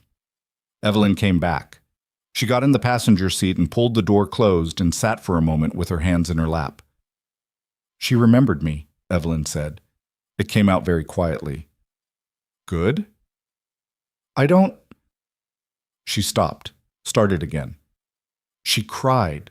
When she opened the door, I hadn't expected that. I'd spent so much time preparing for her to be angry or cautious or, I don't know, I had all these versions of how it might go. She cried, and then she apologized for crying, and then she laughed at herself for apologizing. She pressed her hands flat against her thighs. She said she'd wondered what happened to me for 30 years. Mason didn't say anything. She thought I was dead." Evelyn's voice was steady, but it was doing work to stay that way. She said after Cedarwood closed, none of them knew where anyone went. The kids scattered into the system and there was no way to find each other. She said she'd searched for me online eventually, years ago, and she'd found the name Evelyn Sinclair, and she'd thought, a pause, she'd thought it couldn't be the same person, that the gap was too big. "What did you say?" I told her it was the same person, that it had just taken a long time. She was quiet for a moment. She said she never forgot the thing with the flashlight. "What thing?" "When I first got to the shelter, I was afraid of the dark. Severely. I'd wake up in the middle of the night and the room would be completely dark and I'd panic. Gloria used to keep her flashlight under her pillow and she'd turn it on when she heard me wake up. She'd shine it at the ceiling so the light would spread. She did that for, I don't know, months." Evelyn said this very carefully, the way you say something you've been carrying for a long time and are putting down for the first time in the open air. I'd completely forgotten about it. She remembered every detail. Sophie in the back seat had gone very quiet. Mason checked the mirror. She was looking at the back of Evelyn's head with an expression he recognized. The particular look she had when she was taking something in and integrating it into her understanding of the world, a process that was visible on her face because she'd never learned to hide it. "I told her about the others," Evelyn continued. "Carl, Diane, Tommy. What I found, she already knew about Tommy. They'd been in touch briefly a few years ago. She'd lost contact again when he lost his phone." She turned and looked out the side window at Gloria's house. "She wants to help." "Does she know what that would look like?" "Not yet. Neither do I. Not precisely." She turned back. "She told me something about Diane Okafor-Webb. Diane's been having a hard time for longer than I knew from the records. Her kids, the oldest one, the 12-year-old, has been missing school. Diane can't hold down a consistent job because she doesn't have childcare she can rely on when the school day ends." She paused. "That's not the kind of thing that shows up in an eviction notice." "No," Mason said. "It's not. It's the kind of thing someone who actually knows her would know." She was quiet for a moment. Gloria knows a few things like that about the situation, just from her own attempts to stay in contact over the years. Little pieces. So she becomes part of how you approach it. If she's willing. Another pause. She asked if she could meet Patricia. She said she's done some volunteer work herself, on and off, at a food pantry in Fort Collins. She wanted to know how the resource center operated. Evelyn looked at him. "I think she might be exactly the kind of person Patricia has been trying to find for 2 years." Mason thought about Patricia at her standing desk, her whiteboard covered in names, her 12 years of working in the gap between what existed and what was needed. He thought about what it would mean to introduce her to someone who had the same interior knowledge of the problem that Patricia spent her days trying to solve from the outside. "I'll set it up," he said. He started the truck. They drove to a diner that Sophie had identified via her mental survey of the available lunch options on Cottonwood Drive. She'd spotted it on the way in, a place called the Blue Kettle on the main commercial strip that had a sign in the window advertising homemade pie, which was Sophie's primary metric for lunch establishment quality. They had sandwiches, and Sophie ate an entire slice of cherry pie and talked to Evelyn about the book she'd been reading, and Evelyn listened and answered and asked questions that were specific enough that Sophie lit up with the recognition that she was being actually listened to, not performed at. On the drive back, Sophie fell asleep in the back seat within 20 minutes, which was what long mornings of significant experience eventually did to 7-year-olds. Gerald was tucked under her chin. She made small sounds every few minutes, which was her sleeping habit, and which Mason found very difficult to be in the presence of without feeling something in his chest that didn't have a clean name. Evelyn watched Sophie sleep for a moment and then looked at the road ahead. "Carl Dempsey," she said, picking up a thread as if it had only been briefly set down. "The man in Pueblo. I've been thinking about him the most." "Why him specifically?" "Because he's the oldest, 53. If he's been living in a rooming house and working part-time at a warehouse at 53, he's probably been doing some version of surviving for a long time. The acute crisis is less visible, but the accumulated weight of it is—" She stopped. "He was 17 when Cedarwood closed. He aged out of the system at 18 with nothing. Everything that's happened since then has happened without a net under it." "Do you know anything else about him?" "He has a record, 2 convictions, both minor, both over 15 years ago. Nothing since." She paused. "He sent one email to a family services organization in 2018 asking about housing assistance and never followed up." She looked at the road. "I don't know if that means he gave up or if someone dropped the ball." "Probably both," Mason said. "That's usually how it goes." She nodded slowly. "I don't know how to approach him. Gloria doesn't know him as well. He was older than her at the shelter. They weren't close. There's no warm connection." She paused. "Patricia might know people in Pueblo who could make the initial contact in a way that doesn't feel like I'm parachuting in." "She does. She has a partner organization in Pueblo she works with on the housing assistance side. A woman named Lorraine Taft." He glanced over. "I've met Lorraine once. She's less prickly than Patricia, but tougher to read. She's been burned before by well-meaning initiatives that ran out of steam." "Everyone we're going to talk to has been burned before," Evelyn said. "It wasn't complaint, just recognition." "Yeah, that's the thing about working in this space for a long time. You start with hope, and you get realistic about what hope actually requires." He paused.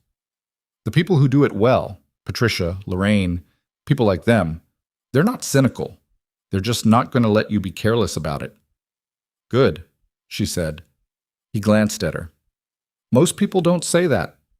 Most people prefer the idea of being trusted to having to earn it." She said it without bitterness, just observation. "I've been on both sides of that." A brief pause. "There's a version of success that mostly teaches you that people will give you the benefit of the doubt if you have enough of something they want. Money, influence, leverage. I've been given a lot of benefit of the doubt I didn't earn." She looked out the window. "I don't want to use it here. It would feel wrong in a way I can't fix later." They drove through Castle Rock. The construction on 25 was lighter on the return trip, moving freely, and the mountains to the west were beginning to catch the afternoon light at the angle that made them look like something from a painting that someone had tried unsuccessfully to replicate, and the original had turned out better than expected. After a while, Evelyn said, "Can I ask you something?" "Sure." "Sophie's mother, is she—" She stopped. "Sorry, that might not be my business." "She left when Sophie was 14 months old," Mason said. The sentence had the worn quality of something that had been said many times over the years, polished smooth by repetition until it no longer had much edge to it. "She'd been struggling with some things, mental health, some substance issues, and she went back to her family in New Mexico to try to get some help. We were never married." He paused. "I hear from her occasionally. Sophie knows she exists. We haven't had the whole conversation yet. She's 7. We'll get there." "Does Sophie ask about her?" "Sometimes. She asks the questions she has the words for right now. As she gets older, the questions will get harder." He was quiet for a moment. "I'm not worried about it exactly, just aware that there's a version of that conversation that I need to be ready for." "You seem—" Evelyn considered whatever she was going to say. "You seem very steady with her. You take what she gives you and you don't react to any of it." I react plenty. I just do most of it in the truck when she's not with me. He paused. She's easy to be steady for. She gives you a lot to work with. In the back, Sophie stirred slightly and resettled without waking. The thing about being someone's parent, Mason continued, not sure why he was saying it, except that the drive had that quality of long conversations that go further than you expected, is that you can't keep moving around. You have to pick a place and be there, not just physically, actually there, rooted in it. He glanced at the road. I used to think I was stuck here. Hartwell, the shop, all of it, like it was the thing that kept me from something else. He paused. But Sophie made it clear pretty early on that being rooted somewhere wasn't the same as being stuck. She made the place mean something. Evelyn was quiet for a while. When she spoke, her voice was careful in a way that suggested she was deciding something as she said it. I've moved 11 times since I was 18, she said. Apartments, cities, countries for extended periods. I have a house in Denver that I bought 2 years ago because everyone told me it was time to buy a house. And I live in it the way you live in a hotel. Clean, functional, nothing on the walls that means anything. She paused. I tell myself it's because I'm busy, that I haven't had time to make it feel like a place. A longer pause. I think I might have been waiting until I knew if I deserved one. The statement landed in the cab of the truck and sat there. Mason didn't respond to it immediately, partly because he wasn't sure what the right response was, and partly because Evelyn didn't seem to be asking for one. They drove through Denver's southern sprawl and back up into the clear corridor of I-25 leading toward Hartwell, and Sophie slept in the back seat with Gerald, and the afternoon held. The week that followed was the hardest one yet, not because anything went dramatically wrong, but because the work got specific and specific things were harder than general ones. Mason made the call to Lorraine Taft in Pueblo on Monday morning from the back office. Lorraine had a voice that was calm in the way of someone who had learned calm through experience rather than temperament. Not the calm of someone who wasn't worried about things, but the calm of someone who had decided that showing worry didn't help. She asked precise questions. Where had the contact list come from? What was the nature of Evelyn Sinclair's connection to Carl Dempsey? What did help actually mean in practical terms? What was the governance structure? And, most specifically, was anyone expecting Carl to perform some kind of narrative of his struggles in order to receive assistance? Nobody wants to be a story, Lorraine said, especially people who've been in the system. They know what it looks like when someone needs their pain to be visible. She knows that, Mason said. She grew up in the same shelter. A pause on Lorraine's end, the longest one yet. That's different, she said, and the tone had shifted slightly. That's different information. I know. Have someone who knows him make first contact. Tell him there's an old connection from Cedarwood who wants to reconnect. No strings, no performance required. If he says no, that's it. Can you do that? Through your network? I know someone at the warehouse where he works. We've collaborated on outreach before. Another pause. I'm not promising anything. I'm not asking for promises. I'm asking you to try. She said she'd try. She did. 3 days later, she called back and said Carl Dempsey had listened to the message, hadn't responded, and then called back the next day to say he'd be willing to meet. He asked one question, Lorraine said. What? He asked whether the person from Cedarwood still had her sense of humor. He said she used to do this thing where she made up ridiculous stories to make the other kids laugh when things were bad. Mason thought about this. Did you tell Evelyn? I'm telling you, you can decide whether to tell her. He told her. Over the phone, that Thursday evening. He wasn't sure what he expected. Something controlled, as usual. Instead, there was silence. And then, she did that too. Both of them used to do it. They had a whole thing. Her voice was not controlled. It was sitting very close to something that it was clearly not going to let itself become in front of him, not over the phone, but that he could hear right at the edge of it. They called it the made-up news. They'd pretend to read ridiculous fake headlines to each other. Scientists discover that mashed potatoes are actually clouds. Local dog elected mayor of small town promises more treats. A brief, compressed pause. I haven't thought about that in... She stopped. He's willing to meet, Mason said, letting her find her footing. Yes, Her voice had steadied. When? Lorraine said next week is workable. His schedule is pretty consistent. Okay. A pause. Mason? Yeah. Thank you for making those calls. She said it without any of the usual surrounding architecture of professional courtesy, just directly. You didn't have to keep doing this. I know, he said. He meant, I know I didn't have to. That's not why I'm doing it. He said goodnight and hung up and sat in the back office for a while in the dark, because he'd forgotten to turn the light on when he came in, and it had seemed like too much trouble to fix once he'd settled into the chair. He thought about Carl Dempsey, 53 years old, working a warehouse in Pueblo, calling back the next day. The hesitation of it, and then the call anyway.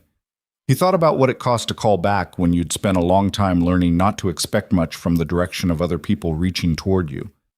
He thought about Diane Okafor-Webb's 12-year-old missing school, about Tommy Ruiz in a shelter in Denver. He thought about Patricia's whiteboard, all those names and arrows, the map of a problem too large for any one person to hold. He thought, this is bigger than I understood when I said yes in a back office over terrible coffee. And then he thought, yeah, but I already said yes. He turned the light on. He locked up the shop. He drove home through streets he'd known all his life, and the night was clear and cold, the way Colorado nights were clear and cold even in late May. And the stars were the kind of visible that you only got away from city light, and he drove through them without stopping because Sophie's dinner wasn't going to make itself, and the day was not done yet. The day was nowhere near done yet. None of it was. But something had started, something that didn't have a name yet, hadn't found its shape, but that existed in the way that real things exist before anyone has decided what to call them, present and growing, and already impossible to walk back from. He pulled into his driveway. He turned Henderson off.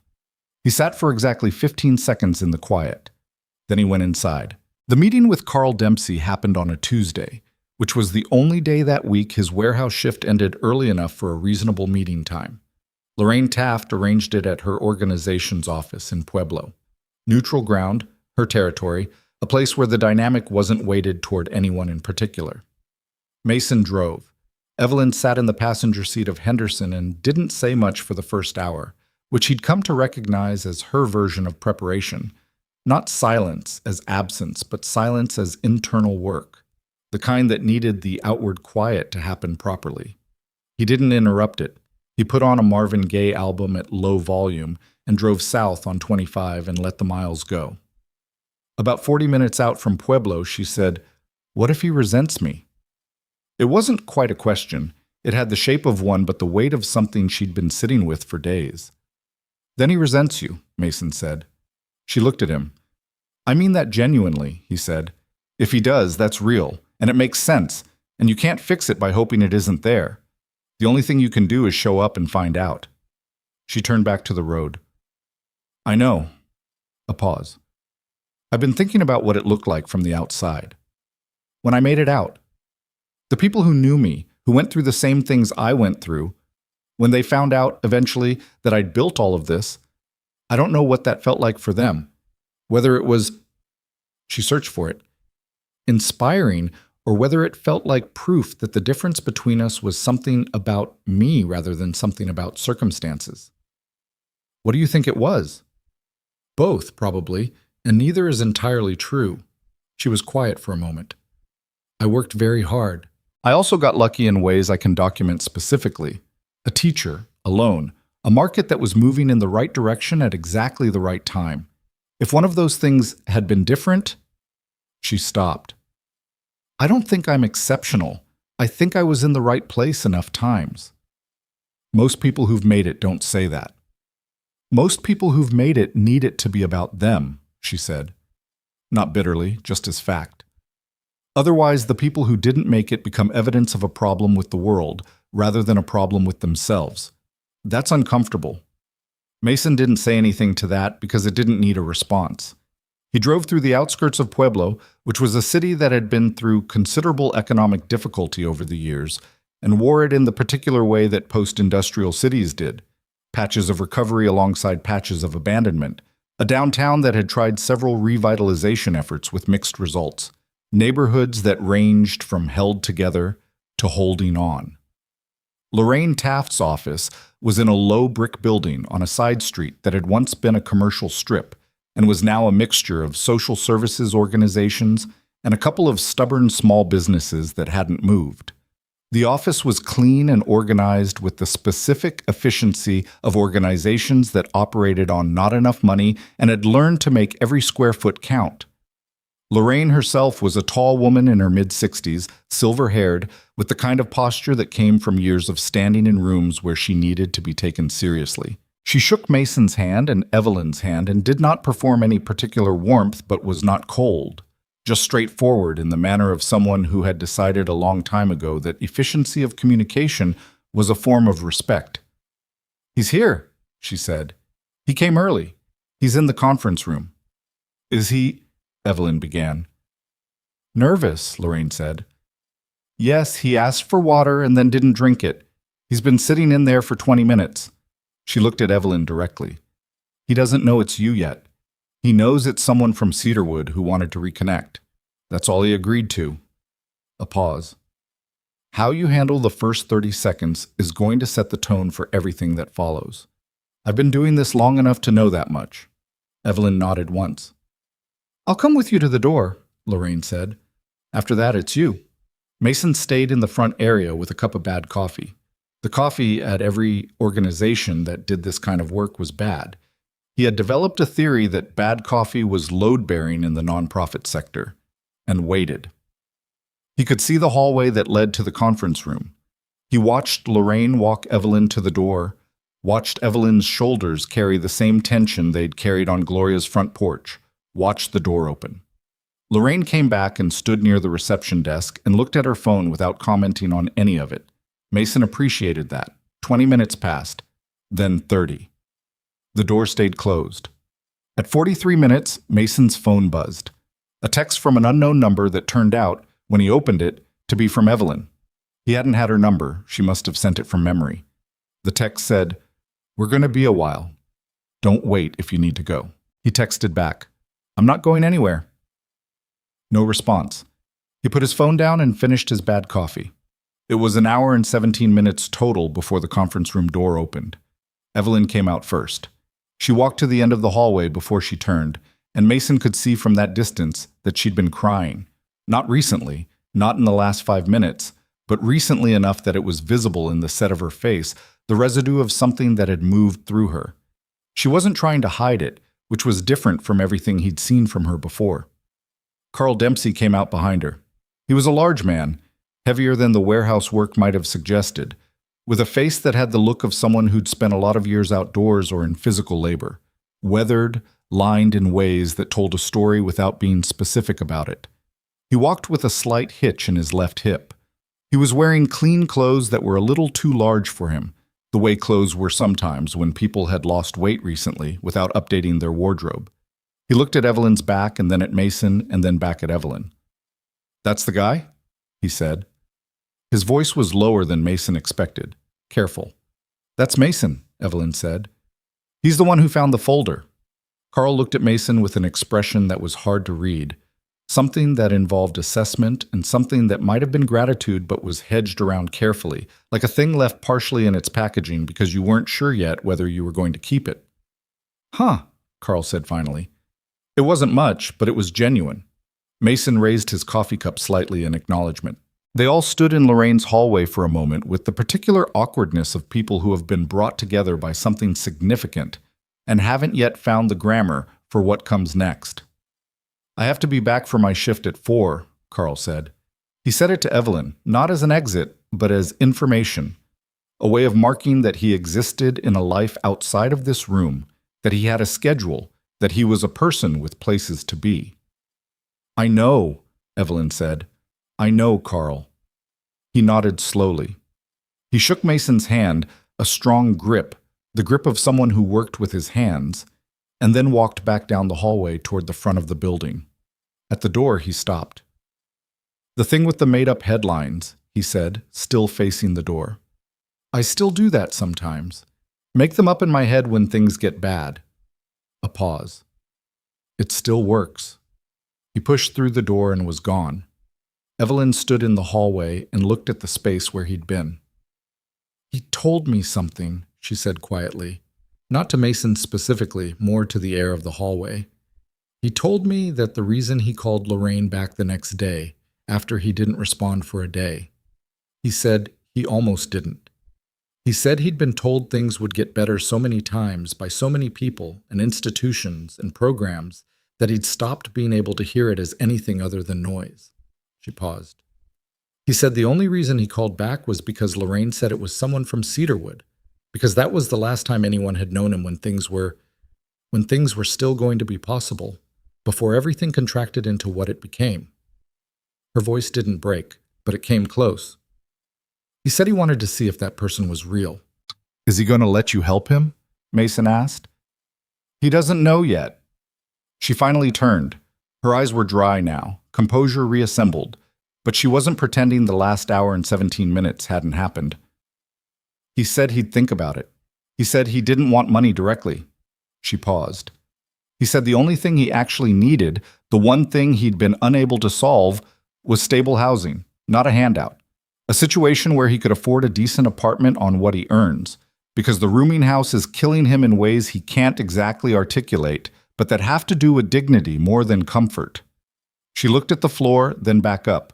"He said he'd spent so long in conditions that told him he didn't matter that it had started to feel true." Mason thought about the Delgado family, their landlord raising rent 40%. About Diane Okafor-Webb's oldest kid missing school. About Tommy Ruiz in a Denver shelter. The through line was so consistent it had almost become expected, and he was aware that the expectation itself was part of the problem, that becoming unsurprised by something was its own kind of damage. "Lorraine knows the housing situation in Pueblo," he said. "I already asked her." A pause. "There's an affordable housing nonprofit that operates here. They have a wait list, naturally. Lorraine thinks if there were a bridge subsidy, something that covered the difference between what Carl can pay and what a decent apartment costs for 12 to 18 months, while he stabilizes his employment enough to cover it himself, he could get off the wait list and into a place within 60 days. How much is the bridge subsidy?"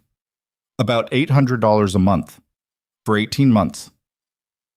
$14,400. For Mason, that was a number that would have required careful planning and significant sacrifice. For Evelyn Sinclair, he suspected it was approximately the cost of a business dinner. She seemed to read the calculation in his expression. "I know," she said, with something that was neither comfort nor apology. "I know what it looks like, that I can just do that. I know it looks simple from the outside." "It doesn't look simple," Mason said. "It looks like you drove 2 hours to sit in a room with someone for over an hour and find out what he actually needed instead of deciding what he needed from a distance and sending a check." She looked at him for a moment. "That matters," he said. "The difference between those two things matters a lot." Lorraine appeared at the end of the hallway, having given them a professional amount of space. "You heading back to Hartwell?" she asked Mason. "Yes." "Tell Patricia I want to talk to her about the Pueblo extension of her transitional housing plan. She's been avoiding the conversation because she thinks I'll have objections." "Do you have objections?" "I have questions, which are different. Tell her that." "I'll tell her." Lorraine nodded, shook both their hands with the brisk efficiency that was her standard operating mode, and returned to her office. The building around them continued its ordinary business. A phone ringing somewhere, a door opening and closing, the particular ambient sound of places where difficult work was done quietly. But the drive back was different from the drive down. Easier in some ways and heavier in others, the way things were after something real had happened and you were carrying the weight of it back to wherever you came from. Sophie was at school. Henderson was quiet. About 30 miles north of Pueblo, Evelyn said, "I need to tell you something." He waited. "The company, my company, has been getting acquisition interest for about 4 months. Another firm wants to buy us. The offer is significant." She paused. "I've been going back and forth on it. Part of why I was in Hartwell the morning I brought the car in, I was driving to clear my head about it. I do that sometimes, drive through places I don't have associations with, because it helps me think without my own context getting in the way. What does the acquisition mean for you?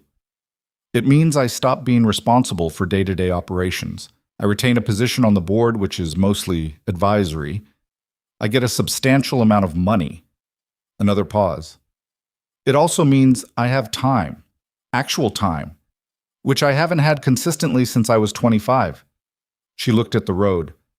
I've been telling myself I couldn't do this, what we're doing, at the level it actually requires while I'm running a company, that I'd be doing it at the edges, which is exactly the kind of thing you do when you're going through the motions of helping rather than actually helping. Mason absorbed this. You're thinking about taking the acquisition. I've decided to take it, she said. I signed the preliminary agreement this morning before you picked me up. He glanced at her. This morning? Yes. You didn't mention it. I didn't know how to mention it before. She gestured generally at the direction of Pueblo behind them. Before that, it felt like the wrong order. He looked at the road. The mountains were to their left now, running north, their permanent altitude reminding him of the scale of things. What does it mean for what we're building? It means I can do it properly, she said.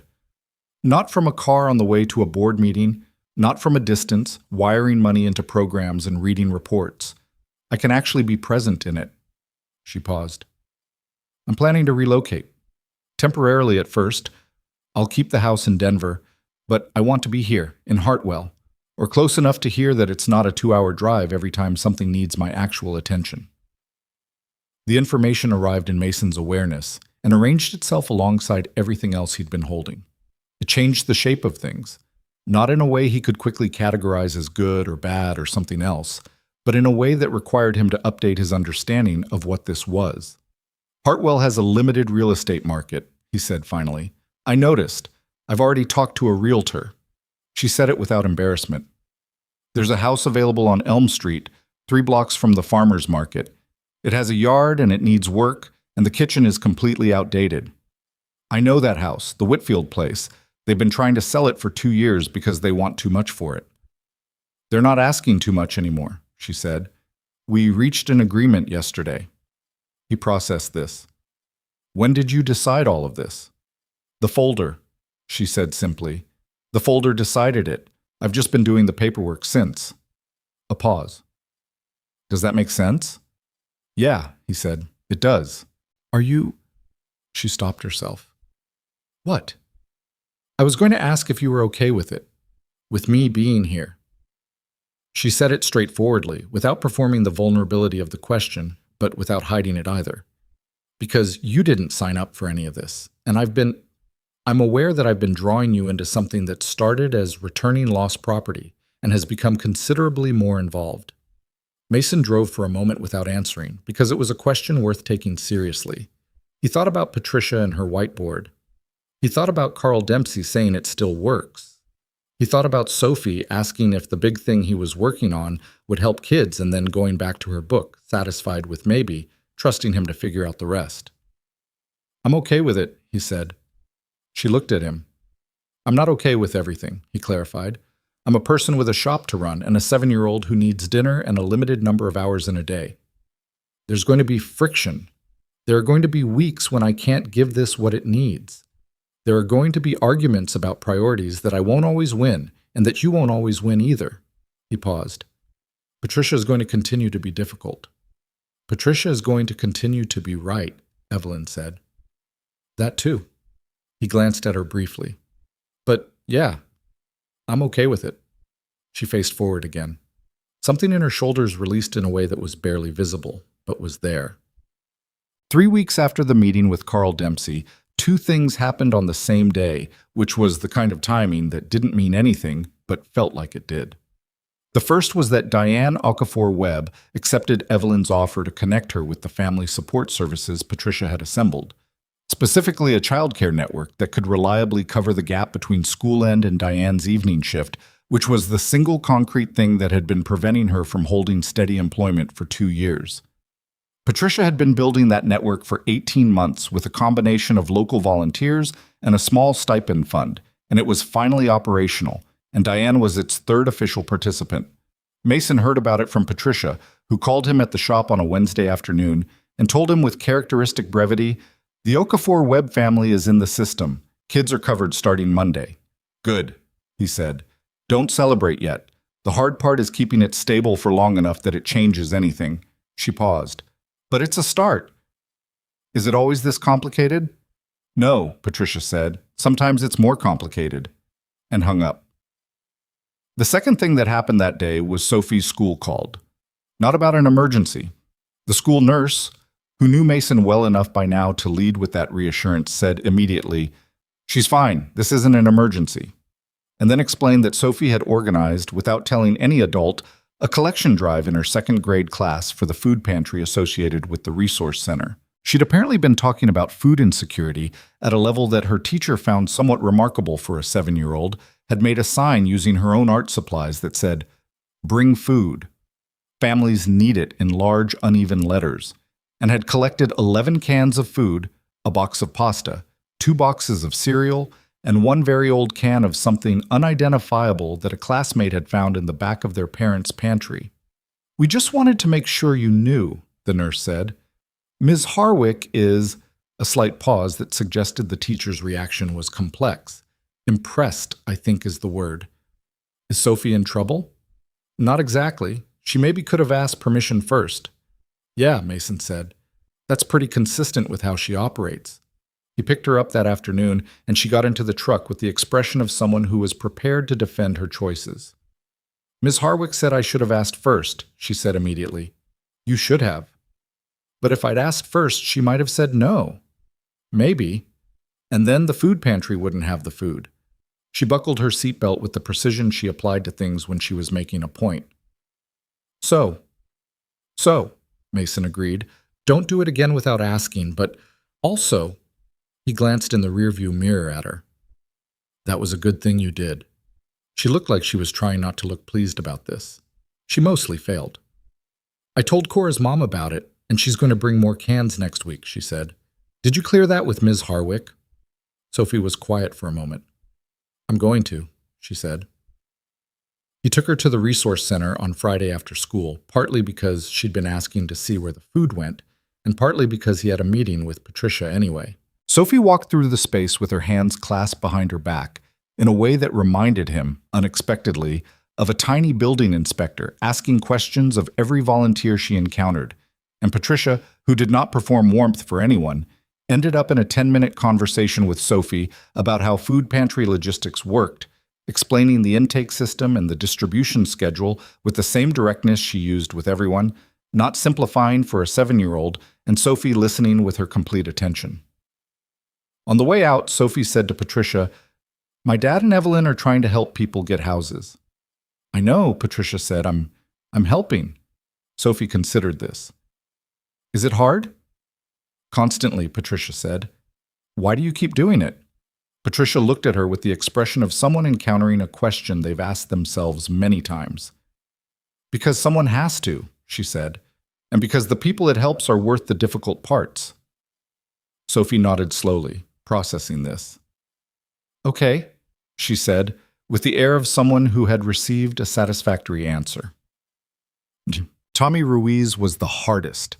Mason drove to Denver alone for that one, without Evelyn, because Tommy had been the most wary of any contact, and the shelter where he was staying had a social worker named Deshawn, who knew the situation and who had advised strongly that the first contact come from someone without obvious wealth signaling. Evelyn had agreed without argument, which had become her pattern in the weeks since, not giving up control, but understanding consistently and specifically where her presence helped and where it complicated things. Mason met Deshawn outside the shelter at 8 in the morning. Deshawn was 30-something, compact and efficient, with the specific energy of someone who ran on purpose and adequate sleep, and not much else. "He's stable right now," Deshawn said. "Stable is relative. He doesn't have consistent income or permanent housing, but he's clean, he's been clean for 14 months, and he's engaged with services. That's more than he had 6 months ago." He paused. "Don't frame whatever you're offering as a rescue. He'll shut down. How should I frame it? As what it is. An old connection from the past reaching out. See where it goes." He looked at Mason steadily. "Let him drive the conversation." Tommy Ruiz was 46 and looked like someone who had lived a considerable life in those years. Not old, but marked. He was sitting in a common room with a cup of coffee and a newspaper when Deshawn brought Mason in, and he looked up with the guardedness of someone who'd learned to assess situations quickly. His eyes were alert and moved carefully, and were the most alive thing about him in that first moment, before anything had been said. "You're the mechanic," he said. "How'd you know?" Deshawn said the person coming had calluses on his hands from working with them. He glanced at Mason's hands on the table. "Also the oil under your fingernail on the left side." Mason looked at his left hand. There was, in fact, a small crescent of oil under his thumbnail that he'd missed in the morning's cleaning. "Fair enough," he said. They sat across from each other. Deshawn had positioned himself at a neighboring table with his own coffee, present but not intrusive. "Evelyn Sinclair," Tommy said. Not a question. Mason raised an eyebrow. "I looked her up when I heard someone from Cedarwood was making contact," he said. "Only person from the shelter I could think of who'd have resources to mobilize this kind of thing." He looked at his coffee. "I remembered her." "What do you remember?" He was quiet for a moment, turning the coffee cup. "She was quiet when she got there. Lots of kids were loud when they first came in, crying or acting out or whatever. She was just quiet, like she was waiting to see how things worked before she decided anything." A pause. "Then she figured out how things worked, and she was never quiet again." Something crossed his face that might have been the residue of something good from a long time ago. "She and Gloria used to run this thing, the made-up news. She told me about that." "Yeah?" He looked up. "She tell you about the time they did a whole episode about a scientific study proving that spinach caused people to turn invisible? Because they'd gotten spinach for dinner 3 nights in a row and nobody wanted to eat it?" She didn't mention that one. It was a whole thing. Carl contributed. He was the expert witness. He smiled, and the smile changed his face considerably, made him look younger, made him look more like whoever he'd been at Cedarwood before everything that came after. "I haven't thought about that in probably 20 years. They talked for an hour. Mason didn't pitch anything, didn't outline programs or resources or plans. He mostly asked questions and listened, because that's what Deshawn had told him, and because it was correct. Tommy talked about the years since Cedarwood in the shorthand way that people talked about periods of their lives that they had survived rather than lived. Quickly, with deliberate lightness, covering the hard parts in a few words and moving on. He'd had some good years in his 20s. Things had gotten complicated. It wasn't simple, and he wasn't going to make it simple for a stranger, even one who came with what seemed like good intentions. "What does she actually want?" Tommy asked at the end. Direct. "To know you're okay," Mason said, "and if you're not okay, to see if there's anything specific that could be different." "I'm not okay," Tommy said with a matter-of-factness that landed harder than anguish would have. "I'm better than I was. I'm not okay." What would okay look like? He was quiet for a long time. Mason waited. "A room," he said finally. "Not a shelter. A room that's mine, where I can close the door." He looked at his coffee cup. "I can handle the rest if I have that. I've handled it before with less. But I can't keep—" He stopped, restarted. "You lose something after a while. Living like this. You lose your own. The sense that you're a person with an interior life that matters. That the thoughts you have are worth having." He said it carefully, like he'd been trying to find words for it for a while. "I'm tired of losing that." Mason thought about Patricia's transitional housing program. He thought about it finding its shape over the last several weeks. The planning meetings, the partner organizations, the 6-month process Patricia had insisted on before money changed hands, now 4 months in. A room was exactly what it was designed to provide. "I want to tell you about a program," he said, "and you can tell me if it sounds like something that would work, or you can tell me it doesn't, and I won't push." He paused. "You drive everything here?" "That's not a line." Tommy looked at him for a moment. "All right," he said. "Tell me, Chad." Evelyn was in Hartwell when Mason got back from Denver. She'd been there 2 weeks now, in the Whitfield house on Elm Street that was becoming her house through the slow process of having things wrong with it that needed fixing. A process Mason had been inadvertently involved in because she kept calling him with questions about contractors, and he kept knowing the answers because he'd lived here his whole life. She was at the resource center when he pulled up, sitting with Patricia and Gloria. Gloria had driven down from Fort Collins 3 times in the past month and had become, with remarkable speed, something essential to the operation, bringing the knowledge of the inside that Patricia had always been working without. The 3 of them were at the table in the main meeting room, which Patricia had covered in papers and spreadsheets, and the architectural drawings for the renovated shelter building that had been sitting vacant on the edge of town, the drawings produced by a local firm that Evelyn had hired 3 weeks ago. The shelter building, the old Cedarwood property, which had passed through several owners since 1999 and was currently owned by a holding company that had done nothing with it for 7 years, had been acquired by Evelyn's foundation the previous week. Mason had been present for the meeting where that was finalized, in an attorney's office in Denver, and had spent most of it trying to understand the legal language and mostly failing, but understanding the bottom line. The building was theirs, or the foundation's, or whatever the right way to say it was. Sophie had asked when she heard, "Is that the building where Evelyn used to live?" When she was a kid, yes. Sophie had thought about this for a long moment. Is she going to fix it up? Yeah, into something that can help other people now. Sophie had nodded, slow and certain, the way she nodded when she'd already worked something out before you explained it. Good, she said. That's what you should do with things that were hard. You should make them into something better. He'd stood in the kitchen holding that for a moment. Now he walked into the resource center, and the 3 women looked up from their papers, and Patricia said, "How'd it go?" without preamble, and Mason sat down in the open chair and said, "He wants to be in the first cohort of the transitional housing program." Gloria put her hand over her mouth briefly. Then she put her hand down and looked at the table. "That's 4, Evelyn said quietly. Carl, Diane, Tommy, and the Marchetti family friend from Fort Collins who'd come in through Gloria's network. 4 people who had started as names under a photograph in a folder and who were now, carefully, person by person, being connected to things that might actually change something. It's 4, Mason confirmed. The program needs 12 to be viable in the first year, Patricia said, because Patricia was constitutionally incapable of leaving a success uncontextualized. I know, Evelyn said. We'll find the 12. You sound confident. I'm not, she said. I sound like I've decided. She looked at the drawings on the table, the building that had been cedarwood, the lines on paper that would eventually become rooms and offices, and a place where people who had been through hard things could find something stable. There's a difference. Patricia looked at her for a moment with the expression that Mason had learned to read as her closest approximation of approval, which wasn't warmth exactly, but was real. She picked up her marker. She turned to the whiteboard. She wrote, Cohort 1, open. Then she wrote 4 names. Then she wrote 8 blank lines. She put the cap back on the marker and turned around. Well, she said, we have work to do. Outside on Birchwood Avenue, Mason's shop was locked for the afternoon. Henderson was parked in the lot.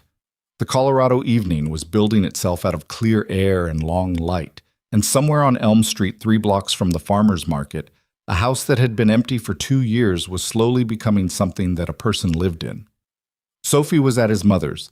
She'd ask about his day when he picked her up, and he'd tell her what he could, and she'd listen and ask the questions she had words for, and probably contribute something that was more true than she knew. There was still a lot of road between here and whatever this was going to be. The building renovation was months away from done. The program was structured but untested. Carl was in a bridge apartment but still working through the practical and invisible things that unstable years did to a person's ability to be stable again. Diane's childcare network had been running for 3 weeks, which was not the same as running for a year. Tommy was on a wait list and cautiously, guardedly, holding the idea of a room as something that might actually happen. None of it was finished. Most of it was barely begun. But the room, Patricia's meeting room with its whiteboard and its drawings and its 3 women in it who had all, for different reasons and from different directions, decided to be here. That room had the feeling of something real in it. Not completed, not clean, real. Mason pushed his chair back from the table. He had to go get his daughter. Same time Thursday? He said. 7 a.m., Patricia said. The contractor has questions about the East Wing. I'll be here. He walked out into the evening. The air had the particular quality of late Colorado spring, still crisp at the edges, the warmth not yet committed, the sky that shade of blue that always looked like someone had just washed it. He stood by Henderson for a moment and looked at the street and thought about what had started with a worn leather folder in the back of a luxury sedan and what it was turning into, and whether those two things would ever stop surprising him. He thought they probably wouldn't. He got in the truck and drove to get Sophie, because she was waiting, and she was the thing that everything else was trying to be worthy of. The renovation took 7 months. That was 2 months longer than the original estimate, which Patricia had predicted on day 1. She'd looked at the contractor's timeline in the first planning meeting, said, "Add 2 months," and written the revised date on the whiteboard without further comment. She was right, as she tended to be about things she'd had enough experience to form an opinion on. There was a structural issue with the East Wing's foundation that the initial inspection had missed, and that cost 3 weeks and a significant amount of money to address properly. There was a supply chain delay on the windows. There was a week in August when 2 of the subcontractors had a dispute about jurisdiction that required Mason to drive to the site and talk to both of them separately for a combined 4 hours until they reached an arrangement, which was not a skill set he'd expected to develop when this started, but had apparently become part of his responsibilities. He didn't bill for any of it. He'd had a conversation with Evelyn about that early on when she'd offered to compensate him for his time, and he'd told her no. She'd pushed back once, reasonably, pointing out that his time had actual value and that refusing payment wasn't nobility, it was a form of financial self-harm in a man who ran a small business and raised a child alone. He'd said he understood her point, and he still didn't want payment. She'd looked at him for a moment and then let it go, which was the correct response, and he'd appreciated it. What he got instead was something harder to quantify. He got the gradual discovery that he was capable of things he hadn't known he was capable of, navigating the intersection of money and need without letting either one corrupt the other, sitting in rooms where people were angry or frightened or both, and finding something useful to say or knowing when saying nothing was better. He got the satisfaction of watching Patricia's program find its footing, which was not smooth or triumphant, but was real. The kind of satisfaction that came from watching something difficult become, incrementally and imperfectly, more possible. He also got tired in ways he hadn't anticipated. There were weeks when the shop ran on fumes because he'd given too much of himself to the building project, and the program logistics, and the conversations that needed to happen with Lorraine in Pueblo and Deshawn in Denver, and Gloria's expanding network of contacts in Fort Collins. There were evenings when he came home to Sophie with so little left in him that he felt guilty about it. Not the performative guilt of someone looking for acknowledgement, but the private, grinding kind that came from knowing your child deserved a present parent and being unable to fully be one. Sophie, for her part, adapted. She was a child who had always been perceptive about the emotional weather of the adults around her. And she'd learned, in the way that children of working single parents sometimes learned earlier than was entirely fair, to meet her father where he was, rather than where she wanted him to be. She didn't stop having needs.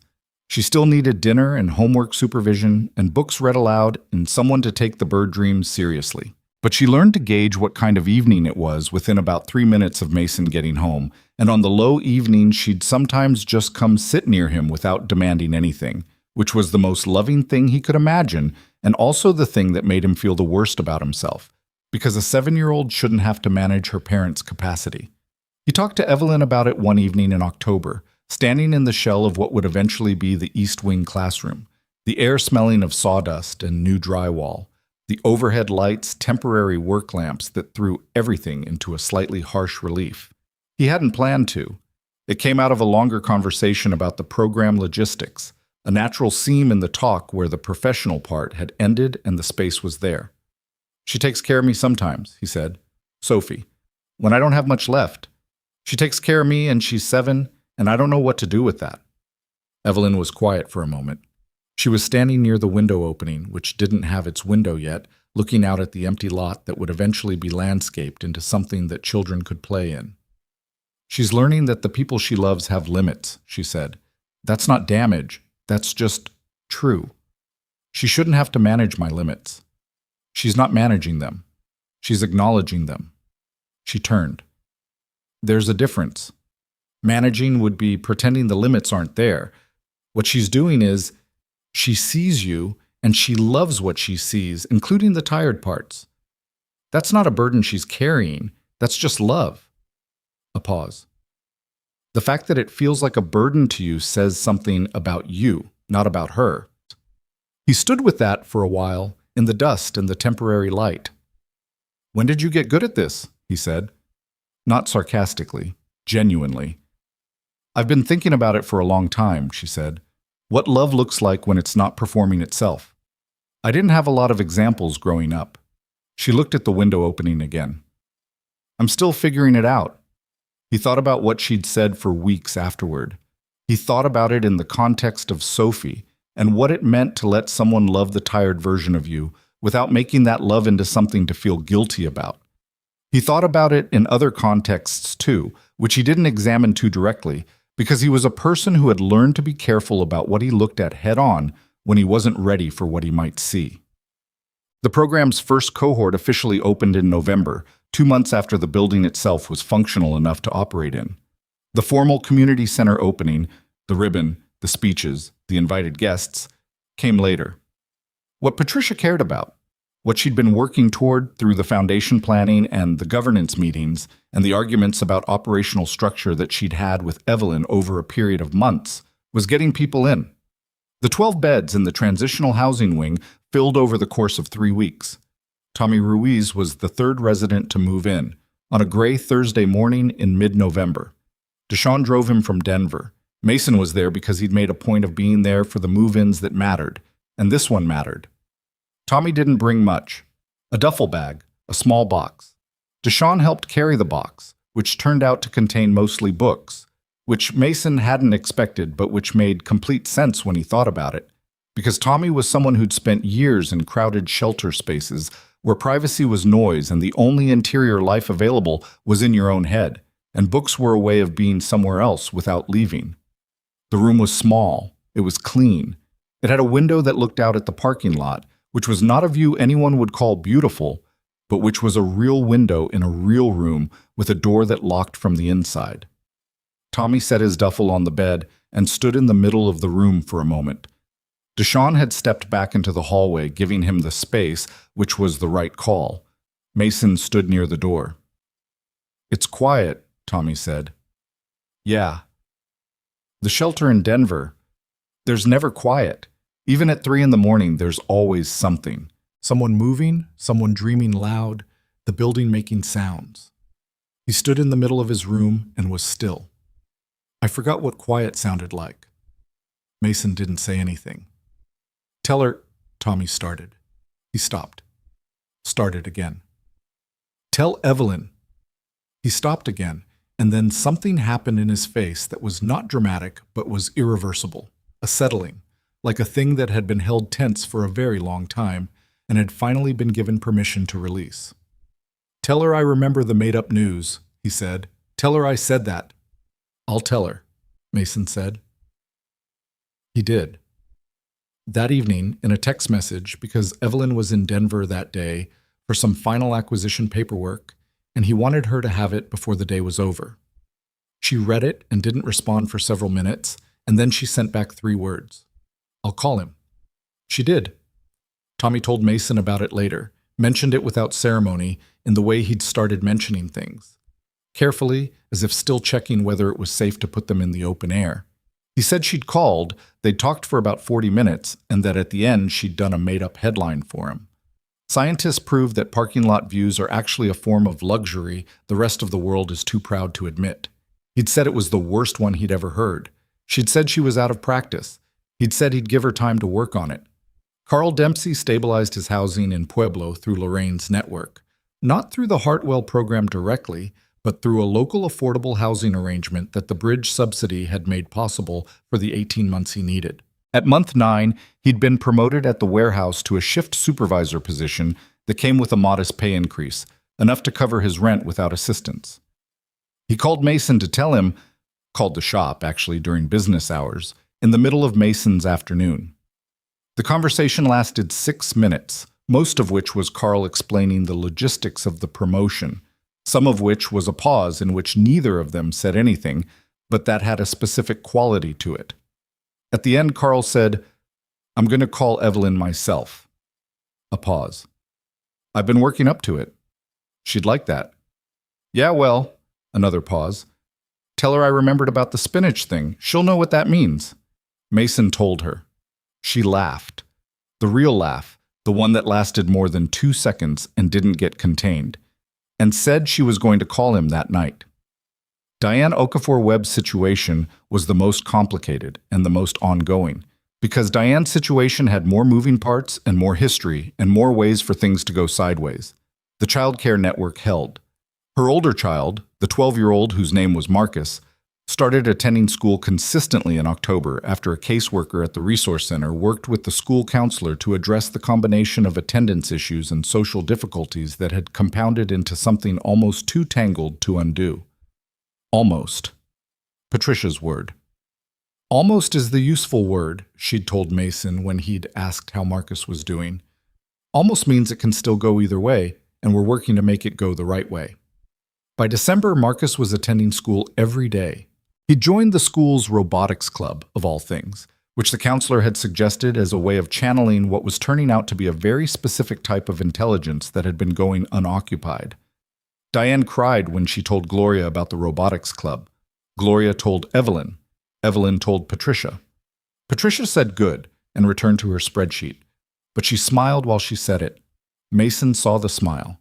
He said nothing about it, partly because commenting on Patricia's smile felt like touching a soap bubble, and partly because it didn't need to be said. The grand opening of the Cedarwood Community Center. It had been renamed by a committee that included Patricia, Gloria, and when Evelyn firmly removed her own name from consideration, just the two of them, happened on a Saturday in late January, which was not the most convenient weather in Colorado, but which Patricia had declared the operationally correct date and about which she had not been willing to negotiate. It was cold.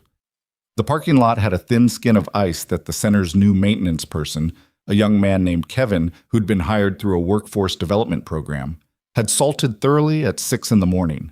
The building itself was warm in the way of newly heated spaces, slightly too warm, the thermostat still being calibrated, but nobody complained because the alternative was the parking lot. About 140 people came. Residents from the Transitional Housing Program, partners from Patricia's network and Lorraine's network and Gloria's network, which had become its own significant thing. Gloria had a phone contact list that Mason suspected was as valuable as any database Evelyn had commissioned. Local officials, some of whom Mason knew personally, and some of whom he'd met through the process of navigating the regulatory approvals that Evelyn had handled with her legal team while he'd handled the relationships. Families from the Child Care Network. Ms. Harwick, Sophie's teacher, who had come because the school had partnered with the center's tutoring program, and who stood near the food table with a plate of the cookies that the center's kitchen had made, and an expression of genuine approval. Sophie was there in her good sweater, which was blue and which she'd selected herself, and she had appointed herself as an unofficial greeter at the front door, which nobody had asked her to do, but which she was executing with complete professionalism, shaking hands with arrivals and telling them her name and asking theirs and directing them toward the food with the efficiency of someone who'd decided this was her job.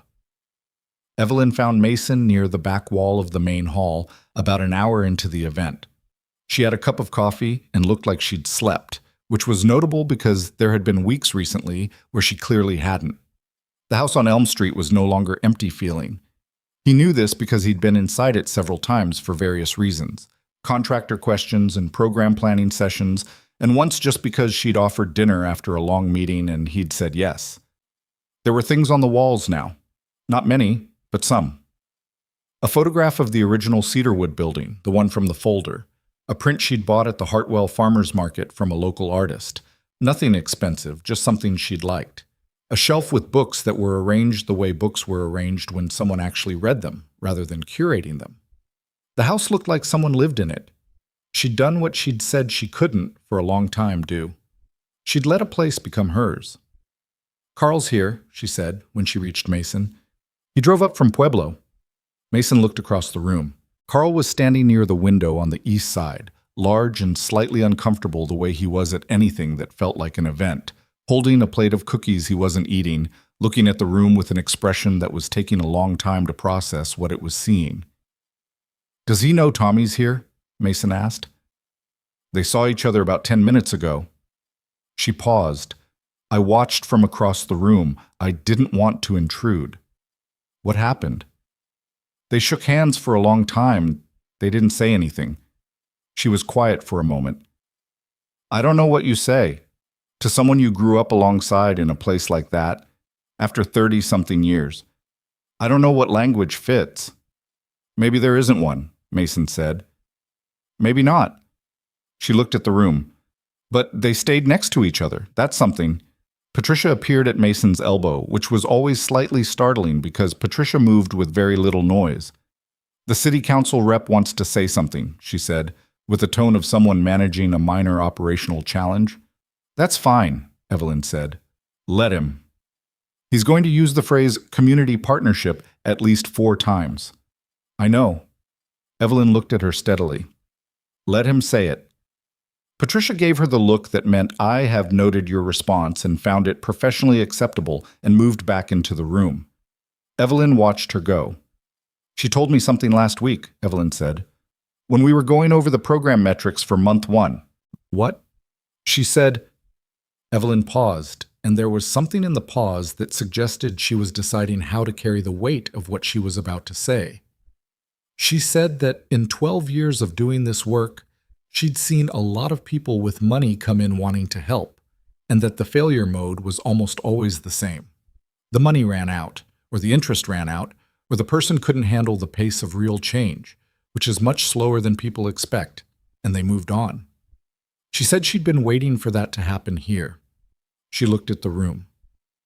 She said she'd stopped waiting. Mason felt the weight of that settle.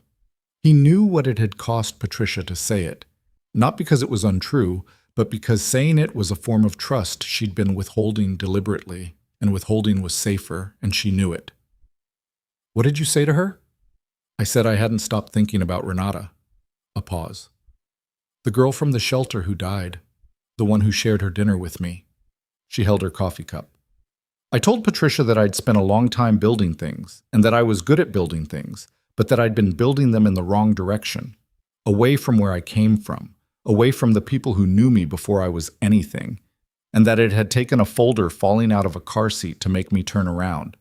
She looked at Mason. Patricia said that was the most honest thing anyone had said to her in a professional context in about 6 years. Then she went back to her spreadsheet. That's practically a standing ovation from Patricia. I took it as one. Across the room, Sophie had abandoned her doorpost and was now sitting at one of the tables in the corner with Tommy Ruiz and Gloria. The 3 of them in what appeared to be an animated conversation, Sophie's hands moving the way they did when she was explaining something she felt strongly about, Tommy leaning forward slightly with his elbows on the table, Gloria laughing at something. Mason watched them for a moment. She asked me something this morning, he said. Sophie, she asked me if you were going to stay.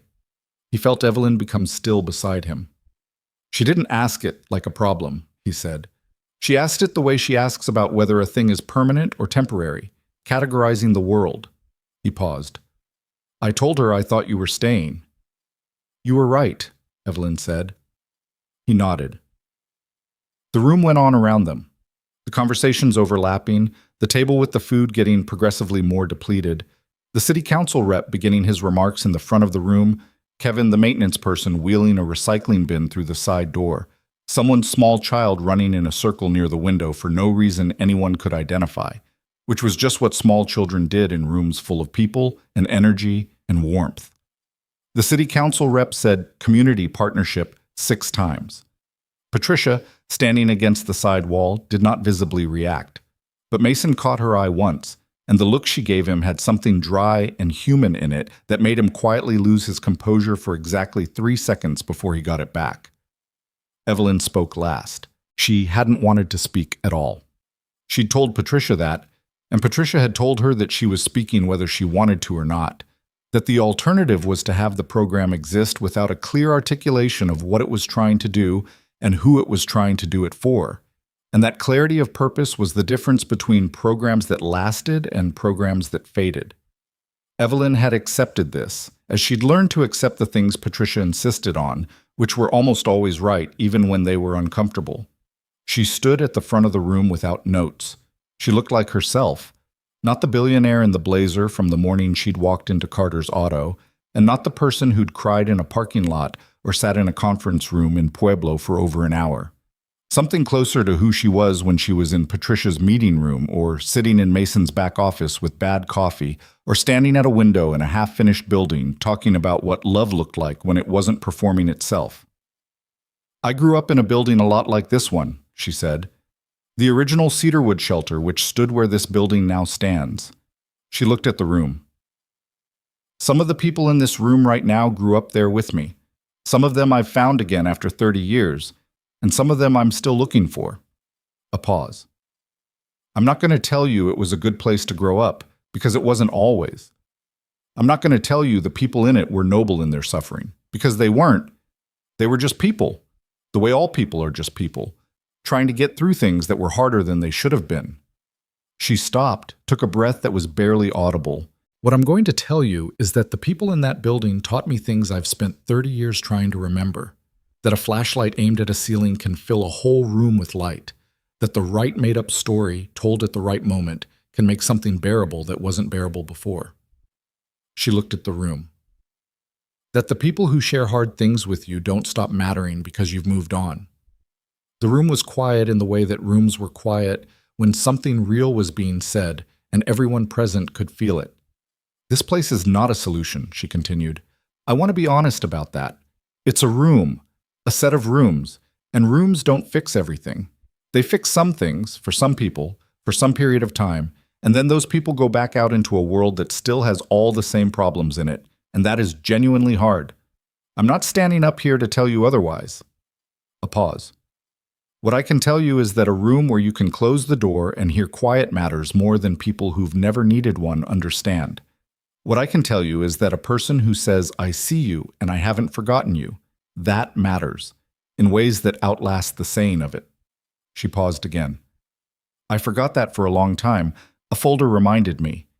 She stopped. She looked at Mason across the room for exactly a second, which was all she allowed herself, and then she looked at the whole room. "Thank you for being here," she said. "Let's do the work."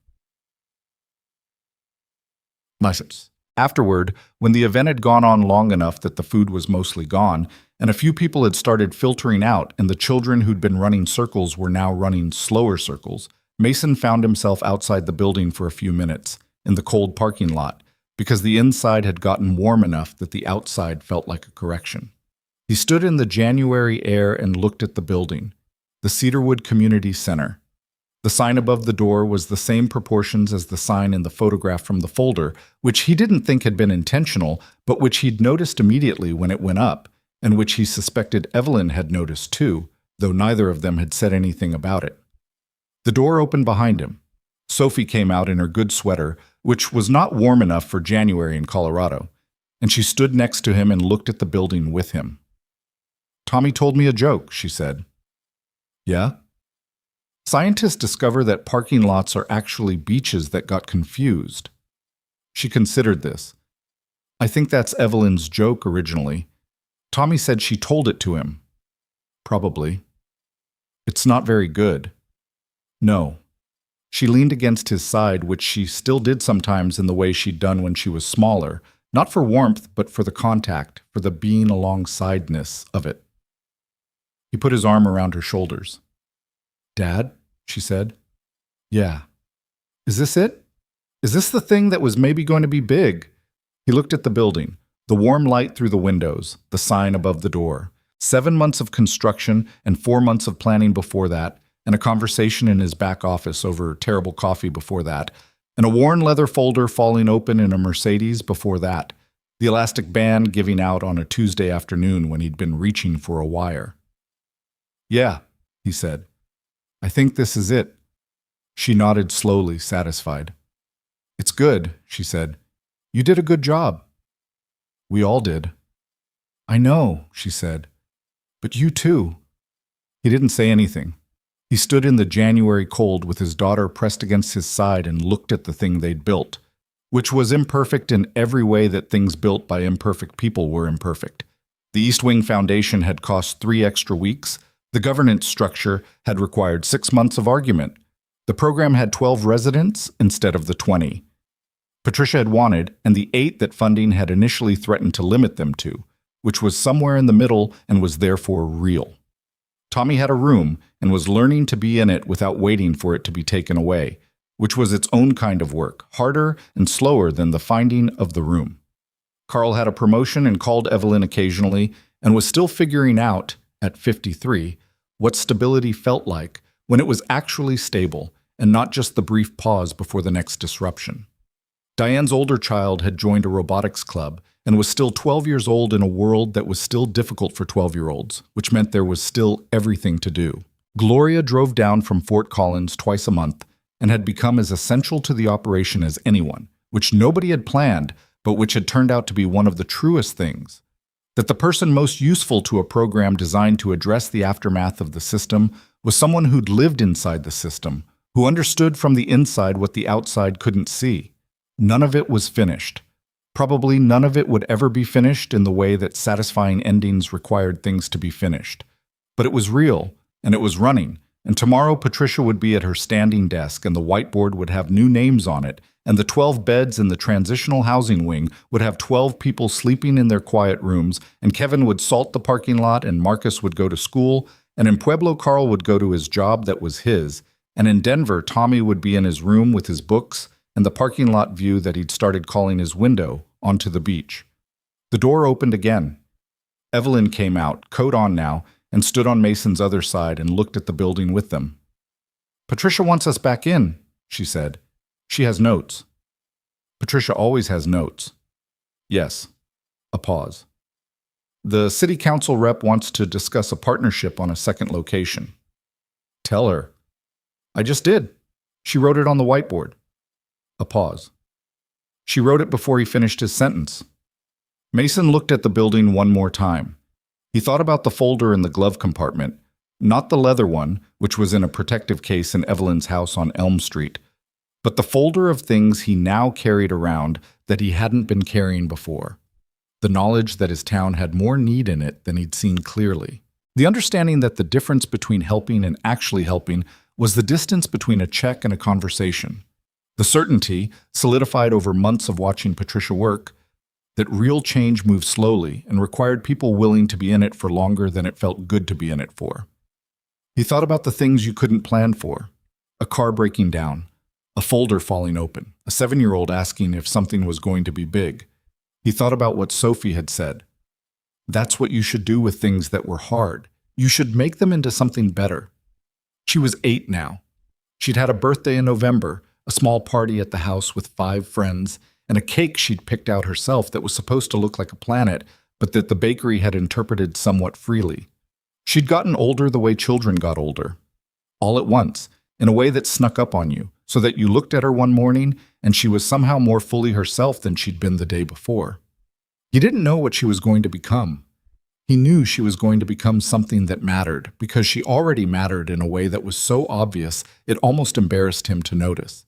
He knew she was going to ask hard questions for the rest of her life, and that some of them would not have good answers, and that she would find a way to live in the space between the question and the answer the way she lived in most things. With her whole self, slightly too loud, completely committed. He thought, I got a lot of things wrong in my life. I didn't get her wrong. Okay, he said, to no one in particular, and both of them at once. Let's go hear Patricia's notes. Evelyn made a sound that was the laugh again, brief and real and uncontrolled. Sophie said, "Who's Patricia?" Even though she'd met Patricia 3 times, which was Sophie's way of creating a conversation rather than a genuine inquiry. Mason steered them both toward the door, with a hand on each of their shoulders, Sophie squirming away from it immediately because she was 8 and didn't need to be steered, Evelyn allowing it for exactly 2 steps before she moved independently, and the 3 of them went back inside to where the light was warm and the work was waiting. The parking lot was empty behind them. The sign above the door held its letters up in the winter dark. Cedarwood Community Center. Below it, in smaller letters that the board had added at Gloria's suggestion, open to everyone who needs a door to walk through. The cold air moved through the empty lot. The building's windows stayed lit against it. Inside, Patricia was already at the whiteboard.